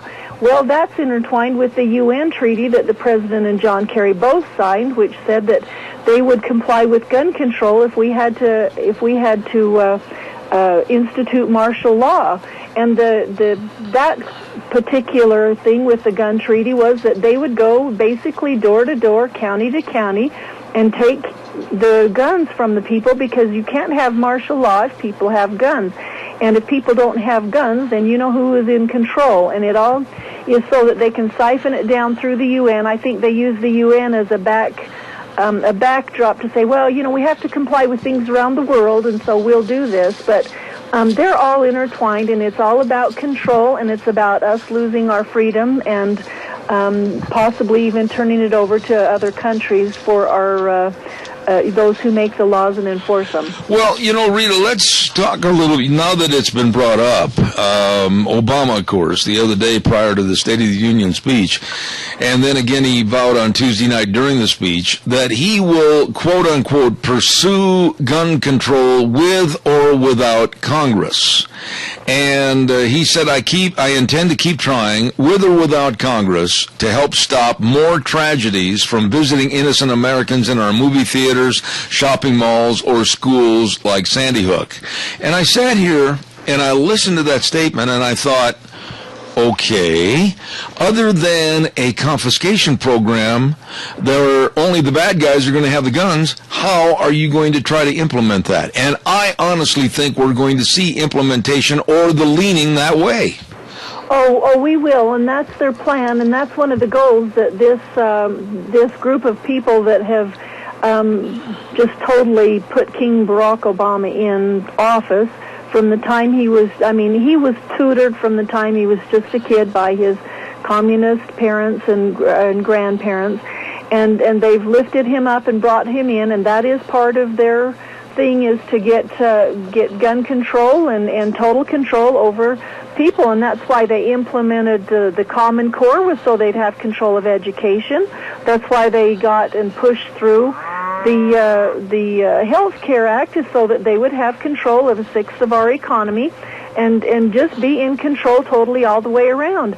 And like a bunch of dummies in the United States and the Senate and Congress, they've just let him just keep on rolling just like he was a tank going to war, and that's what he is. He's going to war against the American people. All right, caller, good morning. You're on the air. Yes, when you talk about gun control, according to the report the other night or whatever, there's more people killed by TVs tipping over on them than there is more were children killed by TVs tipping over on them than there is by guns. Well, you can also slipping in the bathtub is one of the major causes of death. And I'll tell you what, when they come to take my neighbor's gun, they're going to have to go through me first. Well, I appreciate and respect the attitude, and I think that most people that are concerned about our Constitution and also our welfare in the future as a free nation, we all should feel that way. Caller, thank you very much for your thoughts. I appreciate it. Thank you.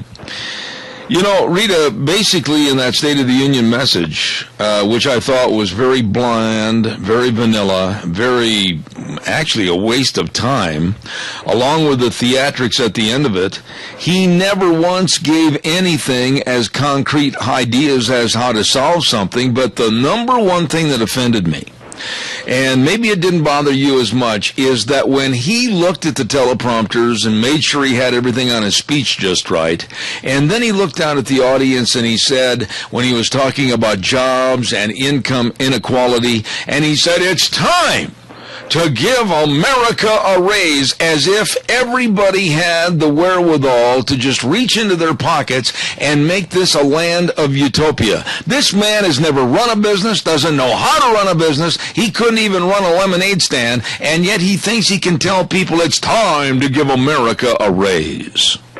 Well, it's true that he's never had any kind of economic learning at all, and he hasn't ever been involved in a business and finding out what it takes to run a business. Because if you go through, and we don't have any minimum wage people that work here at our shop, and we've got a couple of guys that have only been here a couple of months. So we don't usually start them at minimum wage, but there are some jobs out there that you would start them at minimum wage until you find out what they can do. You can't just start them halfway up the ladder.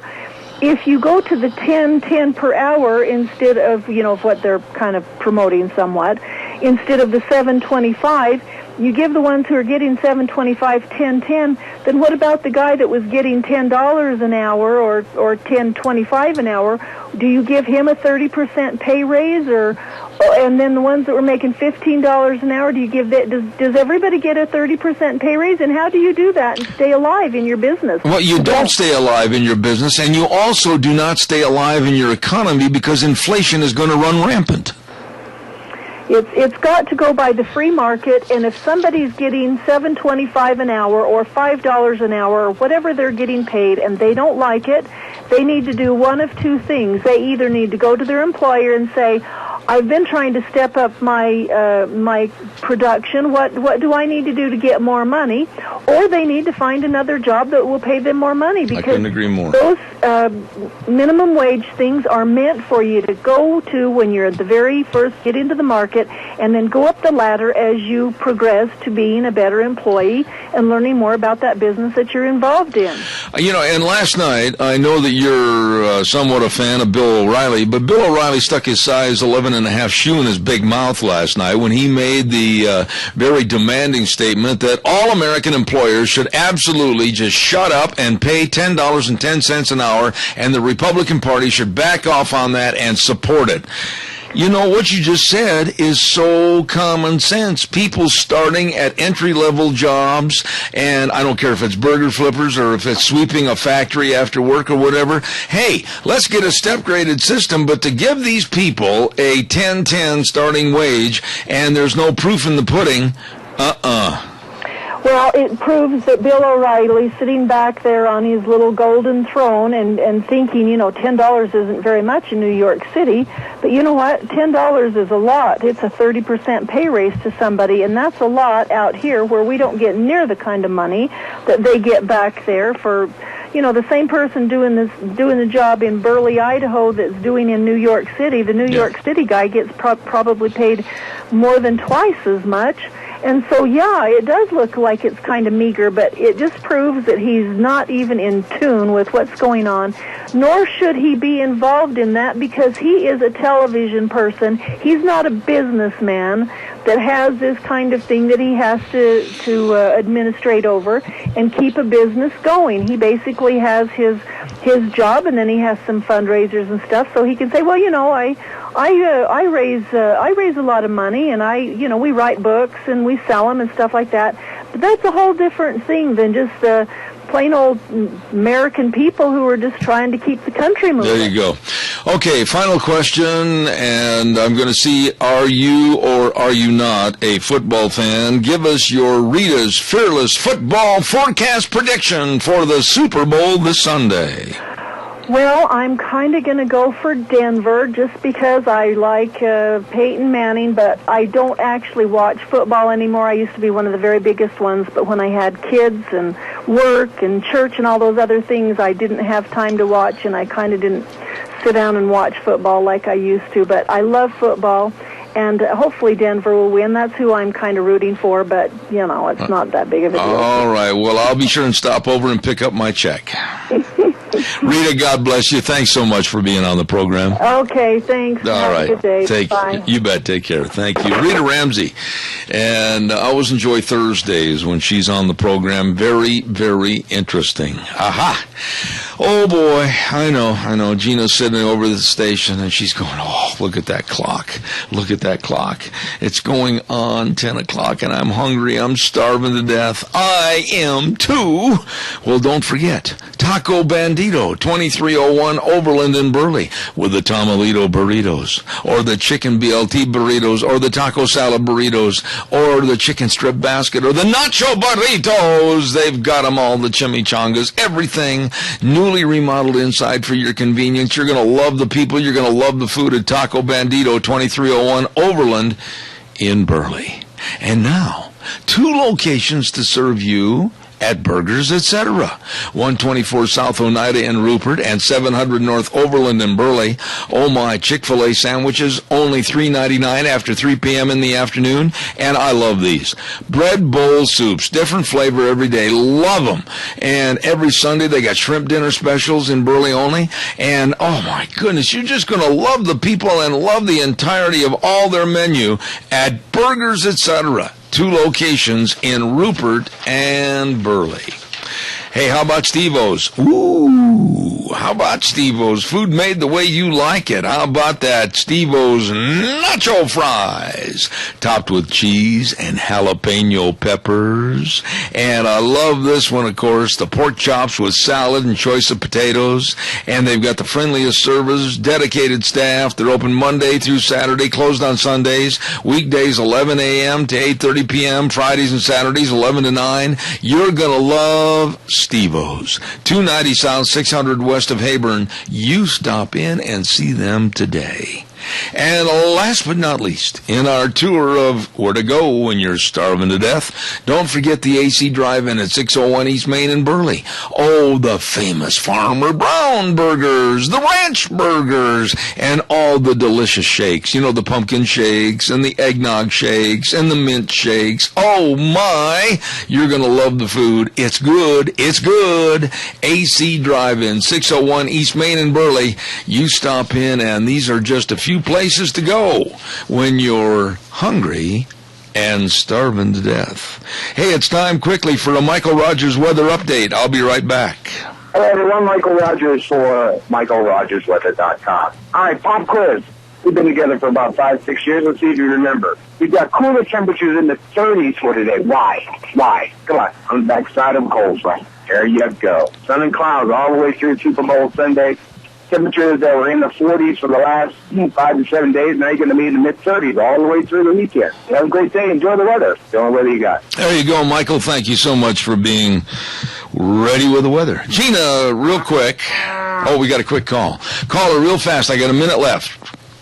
Yeah, I just talked to John Boehner's office in Washington, 202-225-0600, opposing their plans for an expanded amnesty program.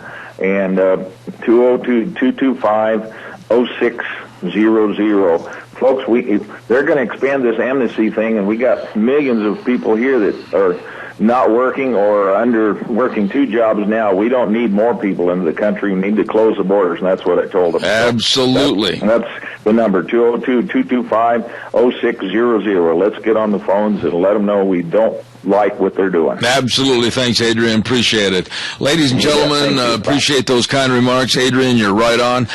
Super Bowl Sunday coming up. Gina, right there by the microphone. Turn your microphone on. You have got a new convert over to your way of thinking. I have analyzed and I've looked at everything, and I am picking, as I said the other day, I'm standing behind my first pick. I am going to say Seattle 34, Denver 31. I'm going to say Seattle 27, Denver 24. Okay, we'll see who's closest. I think it's going to be a 3-point game. Honestly, I really do think it's going to be a 3-point game. And I've been kind of polling everybody, asking, okay, who are you going to go for and why? And it's kind of a 50-50 just depending upon locale, really. Yeah. And of course, people's love for Peyton Manning. Well, write it down. Zeb's got Seattle 34-31 over the Broncos, and we'll put your score down, check it out, and we'll see who's going to buy each other a steak dinner. 34-31, Seb, and I'm 27. Yep. 24 for... You got it. Okay. All right, I'll see you after the news. Don't go away. In other areas, another common theme, I guess I want to say, computers and the availability, having more access to computers, that's become a real resource for teachers. And then, aside from some of the common themes, there, of course, in individual communities, you get different ideas, different flavors of things. There's some facility needs out in Malta, aside from the fact that there's some issues with their high school, just an old 1950s high school that needs some updating. They've got some issues with their bleachers. One of the things that they brought up in that community was an issue with some concrete that looked like had been cracking around the elementary school, and the district had some engineers and other professionals come out and take a look at that, and they've said that it's safe, and that's always an important thing to know. As far as Oakley was concerned, there is a need in the community. Again, these are all coming from the community notes that were taken from these meetings for an additional gym. There were some other maintenance issues of restrooms in the existing gym, and some other building type needs. And then when we moved out to to Declo, they also have some facility needs as far as their elementary was concerned. That was something that came up. Something that came up in Declo was the fact that there is low morale with the staff, that with all of the new and exciting things going on in education, that teachers are feeling a little overwhelmed, and that, what could be addressed as far as that's concerned. Really? And then as we finished up in Burley, one of the main topics there was the need for better communication from school to parents. And I know this is kind of part of what we've been doing with this segment as well, that we're trying to correct that and do better to fill that gap. And so that was addressed there. And then another concern that they had was having an updated and accessible handbook for parents when we talk about student handbooks at the beginning of the year. So that's just a real quick smattering of some of the discussion points. Let me ask you a couple of questions here, may I? Number one, you mentioned that textbooks were a concern, outdated textbooks, all ripped and torn and everything else. That's a catch-21 right there. You go and the school districts buy new textbooks. Tell me if I'm wrong. Please, I want your opinion. You buy new textbooks, and there seems to be a total lack of responsibility and respect in a lot of cases, to where the kids will throw them down in the mud and the muck, and they'll leave them laying out in the hallways, and they'll play catch with them like they're a football or something. And the investment in these textbooks, these need to be taken care of. And I have always said that there should be some kind of a fining system after the end of the school year if those textbooks don't come back in fairly good quality. The other part of the textbooks that I'd like to ask about is, what about reviews of the information in the textbooks? And Debbie, you know as well as I do, and I'm telling the truth because I've talked to all states across the United States, there is a lot of misinformation or bad information in certain textbooks that rewrite history and are sanitizing exactly what happened. I'm happy to address both of those. I think the first issue, as far as care and upkeep of textbooks, I don't know if necessity has changed the respect level that students and teachers have for textbooks now. They're in scarce supply. And most, especially at our high school level, there is just a classroom set. And I think that a lot of, not pressure, but enough has been said and addressed with students and teachers on, hey, we've got to keep this resource as good as we can, because who knows when we'll be able to replace it. So I don't feel that students disrespecting textbooks or obviously there are some students who are like that. But in general, I think our students and teachers have handled the care of our textbooks very well. As far as the other issue with the adoption of new textbooks, that is a process that begins and ends at the local level. When a new curriculum or a new textbook is going to be brought into the school district, it goes through a parent review, it goes through a teacher review, and there are many vendors across the United States that will submit various books for consideration. And after they start kind of that little grassroots review process, administration is involved. Ultimately, the yay or nay on whether what your child reads in a classroom rests on the school board. And those are locally elected people that will make decisions, we hope, and we've seen that they have, that will reflect the values of our community. And that is something that local districts can really wave the flag on. There's some things that are completely out of local control. Textbook adoption is not. Okay.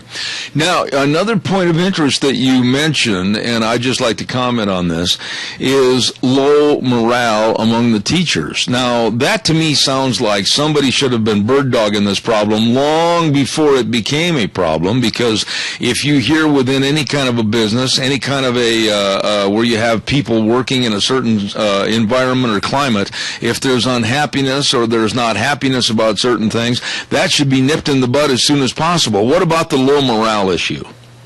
I think it's a culmination of years of budget cuts and more pressures put on teachers. I think that there is a segment of our employees in the district who feel that our community doesn't value education. Now, again, I'm reporting this.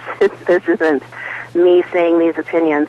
That combining all of these elements has caused teachers to kind of, some teachers in some of our schools to hang their head down a little bit. Does our community appreciate what we do? And we know that we do. We all value education and want our teachers to have the resources that they need. And I don't think that money is always the fix for everything. But that is certainly a part of the discussion. That with budget shortages, there's less to work with in the classroom. There's more put upon teachers for time and their requirements and testing and all of these things.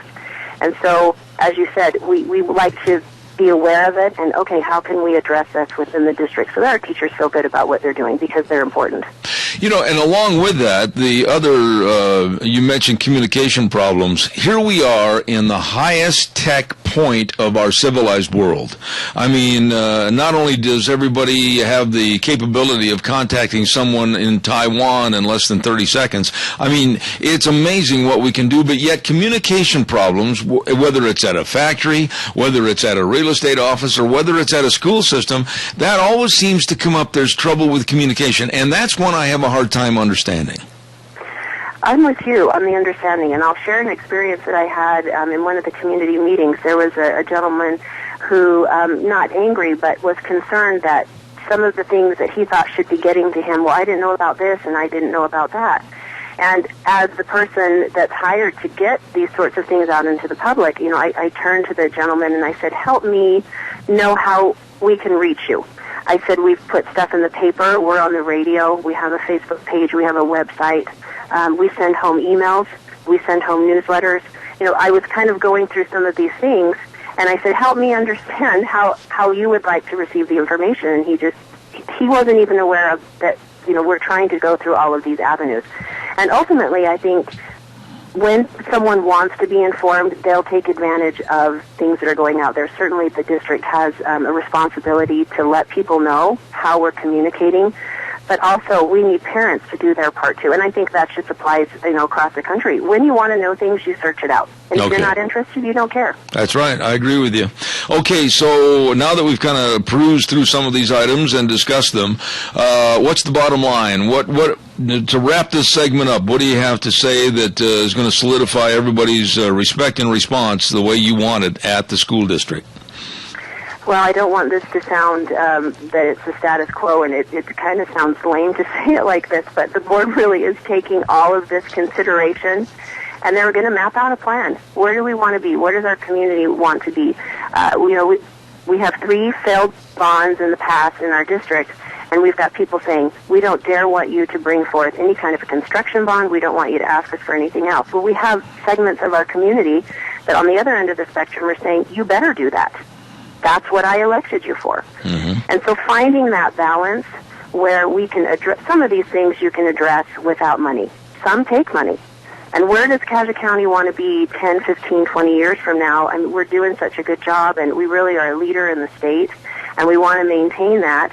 And so as they put forth a plan and discuss and get the feeling of the community, I expect that there's going to be some good things coming out of these meetings. Absolutely. And what about questions from right here, what we've discussed on the radio? Numbers, telephone numbers, emails, anything you want to share with us?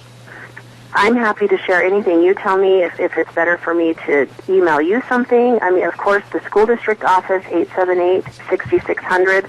Anyone is welcome to call that number and get a hold of me in any way.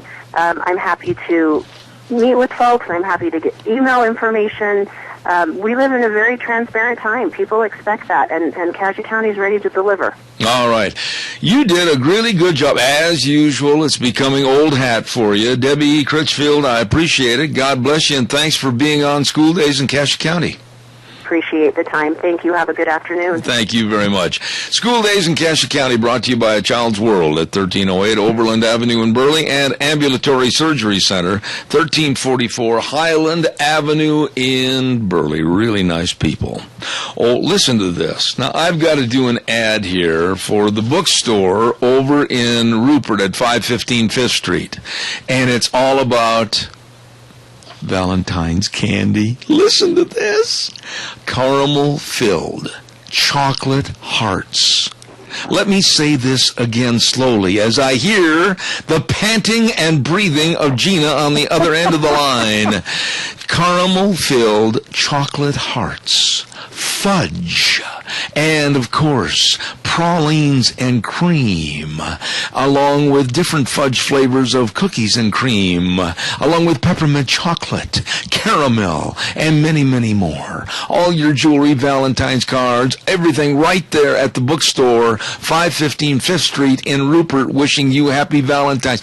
I've got to have one of those caramel-filled chocolate hearts. I mean, that sounds really good. That's exactly what I was thinking. Although the bookstore is known for their phenomenal fudge, yes, I am a caramel freak. I love caramel, so I'm going to have to try one of those. Oh, man, I'm not much of a candy eater, but when you start talking about caramel-filled chocolate hearts, I know. This old fat boy is going to turn into a little piggy when it comes to that stuff. Out of all of the candy that is out there, caramel covered with chocolate is my favorite. I could sit down and eat an entire box by myself. Now, what does James get you for Valentine's Day normally? He usually gets me a card, and we will go out to dinner. Oh, okay. Yeah. I haven't figured out. I might have to use the same technique I used at Christmas time. I'm here for you, hon. Okay, I know you are. You and Donna and George, man, if it wasn't without you guys, you're my shopping network. But it was a lot of fun. Actually, I had a lot of fun. So, Deanne, now at least you know where your presents came from. Yeah, she knows that there was so much personality of me put into the buying of those gifts. Hey, you just said this is what she wants, ready, set, go. And we're like, okay. But you know what was cool about the way we did it on the dishes? It was really cool, and for the audience out there, I bought Deanna a brand new set of dishes for Christmas. Gina goes to the store, and she starts shooting pictures of all the different dishes, and I like this one, didn't like this one, like this one, and it was so much, it was easier than anything I've ever done in my life. I said, I like that one, go buy it. Except for this. I can't talk right now. Oh, yeah. In the room. Yeah, Gina would call during prime time, and I'm sitting in my geezer chair, and she'd ask me questions, and I go, and who did you say was calling? He was like trying to be closed circuit about it, and so I would just finally text him pictures. Just give me a yes or a no. That's all I need. Yeah, and it worked out really good. And you and Donna and George saved my bacon this year, man. I'll tell you what. And Deanne, just so you know, you got the set of dishes that I would personally want for myself. They're big. They are beautiful, too. And they're nice and heavy, and so if you drop one, it's guaranteed to hurt your foot. I'll tell you what, they are really big, you know. This sounds really bad, but you can get a pretty good chunk of steak on those puppies along with everything else, too. I mean, they're big. I know, and I just, you know, those to me, I was like, oh, these are so Deanne. They would absolutely, because I remember asking you, okay, what's the color scheme of your kitchen? Yeah. I didn't know. Yeah. I said, I think we got a blue rug in there. And he's like, all of the above, and I'm like, okay, I got the cover. You don't want to, why ask me something like that? Somebody asked me what the color of my house was the other day, and I sat there and I thought, It's the color of my house. I don't know. It's kind of it's got cranberry trim. You know what? I haven't been there for a couple of days. I'll go home and check that out. And you know, honestly, when you ask a woman that question, right off the top of her head, she can tell you exactly. Yeah, no, that's true. I know. Hey, I tell you what I'd like to do is have a Michael Rogers weather update, and then we'll come back over to you, and then we're going to have a real short interview with former Representative Bert Stevenson about the water, and then I'm going to gallop. Okay. Okay. Hello, everyone. Michael Rogers for MichaelRogersWeather.com. All right, pop quiz. We've been together for about 5-6 years. Let's see if you remember. We've got cooler temperatures in the 30s for today. Why? Come on the backside of a cold front. There you go. Sun and clouds all the way through Super Bowl Sunday. Temperatures that were in the 40s for the last 5 to 7 days. Now you're going to be in the mid-30s all the way through the weekend. Have a great day. Enjoy the weather. The only weather you got. Thank you, MichaelRogersWeather.com, right here on Zeb at the Ranch. Right now, let's turn it back over to our main studios. We'll be back in just a few minutes. And now, back to Zeb at the Ranch on AM 1230 KVAR. To reach Zeb, call 436-2244 or toll free 1-866-927-4587. And now, here is Zeb Bell. Thank you very much. We are going to be on the phone right now with a very, very dear friend of mine, one of the greatest legislators ever in the state of Idaho, and also on the water board right now. And we're going to do a relatively short interview with him because then I have to jump in the old pick-em-up truck and head down for lunch bunch today, and it takes me a little longer to get out of the wheelchair and get in the truck and everything. Good morning to my dear friend Bert Stevenson. How are you? I'm very good, Zeb, and I hope today finds you progressing as we had hoped you would. Well, I'm doing a lot better, and of course I've got the world's #1 nurse in lovely Deanne, and she's doing a great job, but hope everything is well with you and your lovely wife Elaine. And the reason I wanted to get you on the program is that fortunately the last couple of days we've seen some moisture come in, but we're far, far, far short of what we need. Really, where are we, Bert, as far as the reservoirs and everything else going into this next 2014 irrigation season?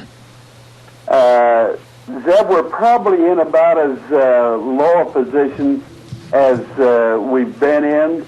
Our reservoirs, and of course you know that in the Magic Valley here we depend primarily on the reservoir storage there, and it's as low as it's ever been. We're at about 39% capacity as of this morning. Zeb, and we're gaining about 1% a week, and we'll never fill the reservoirs at that rate. Okay, so a week ago, we were over in the Henry's Fork region. We were 98% snowpack there, or snow water equivalent, and that was 2 weeks ago. This Monday, we were down to 86%. Mm-hmm. There's only one spot in the state of Idaho, and that's the Snake Basin above Palisades, stayed above 90% this past 2 weeks. What does that mean, Bert? And I'm not trying to be naive about this, but for the listeners that don't understand, when you say we're at 39%, what does that mean, and how does that equivalent to a full or half or third of an irrigation season? Well, we normally like to carry over about 50%. That way, if you have a short year like this one, but we've had 2 of these back to back, and so we're doing. the question you asked here about it would depend on the very irrigation districts. Some of them have more storage, others have more natural flow. The Twin Falls Canal Company is their water supply is natural flow, and that's an important thing to for us to understand on that one. Okay. And so I'm not sure how I don't have the numbers with me. I can get them for you, Zeb, the next time we talk about. I can call around and see what each one of the water districts feel like they have as far as the supply to carry them to. The supply we have now, most of them feel like that they'll be around a half to a three-quarter of their historical allotment. Mm-hmm. And that makes a real difference on what people plant. And that's one of the other serious things right now, is people are contracting for their crops for next year. If I were a farmer, I would be, what did I say, if I were, yeah, I am, but I'd be really careful that any contracts I signed had an act of God clause in them, because we're way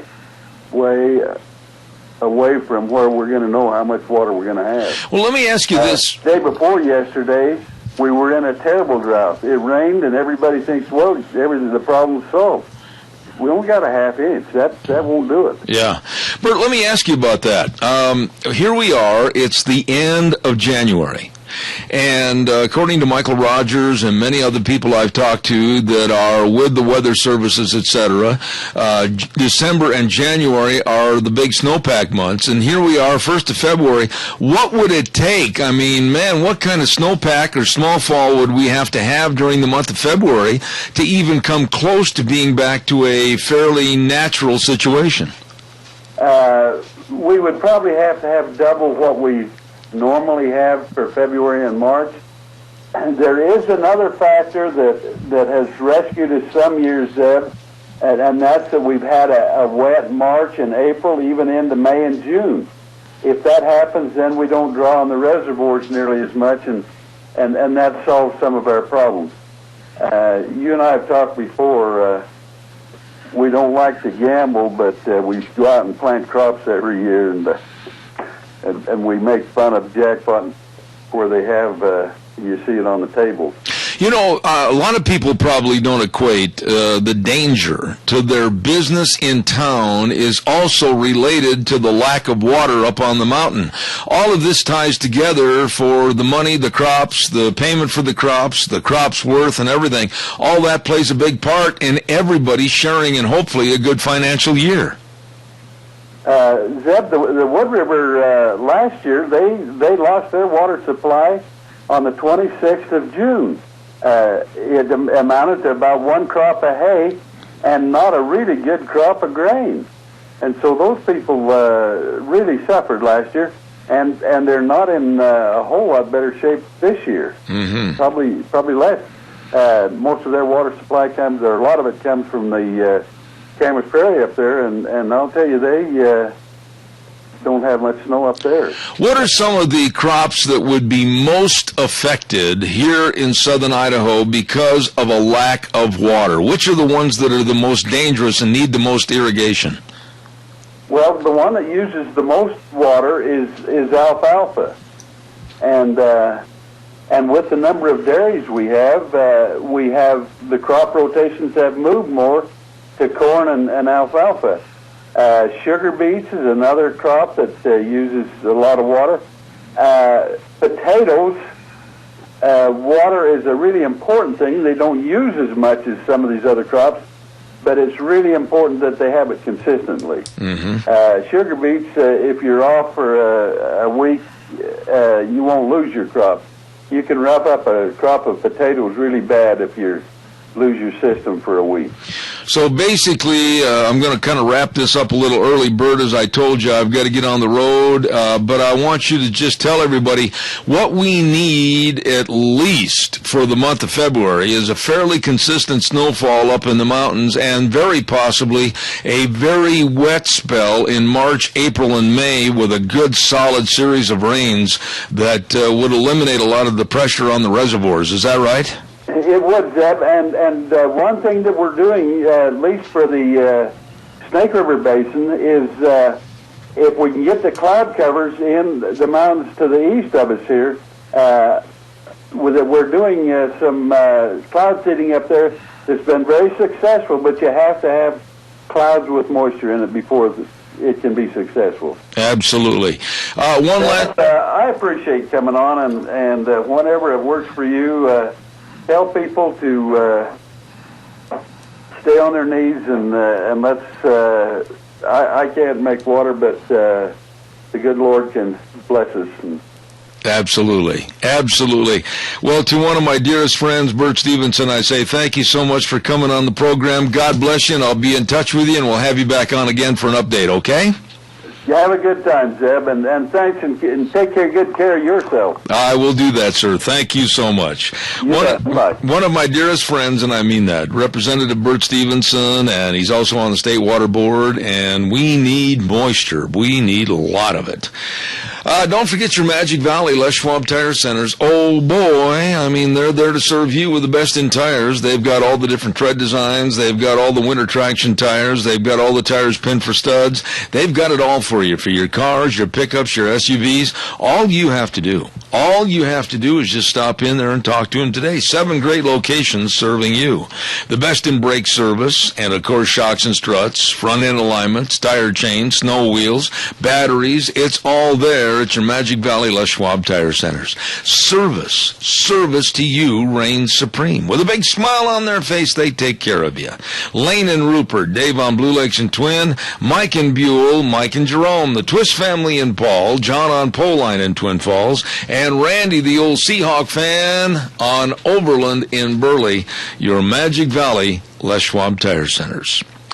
Well, ladies and gentlemen, I am going to be wrapping things up here a few minutes early, and thanks to a lovely, lovely lady over at the studio, Gina Jameson. She's going to kind of fill in for us. We're going to be on our way to kind of throw me in the pickup truck. Whether she's going to roll me in the back or let me sit up in front, I'm not sure. But we're going to head for Lunch Bunch, our new Lunch Bunch location at Denny's Restaurant on Overland and Burley, and that starts at 11:30. So thank you very much for a great week. Next week, we've got a whole plate full of great guests coming on the program, and always right here on Zeb at the Ranch, KBAR 1230, streaming live, Zeb at the Ranch, ZebBell.com. I want to remind you, the way things were are the way things ought to be. Thanks, Gina. See you in just a little bit.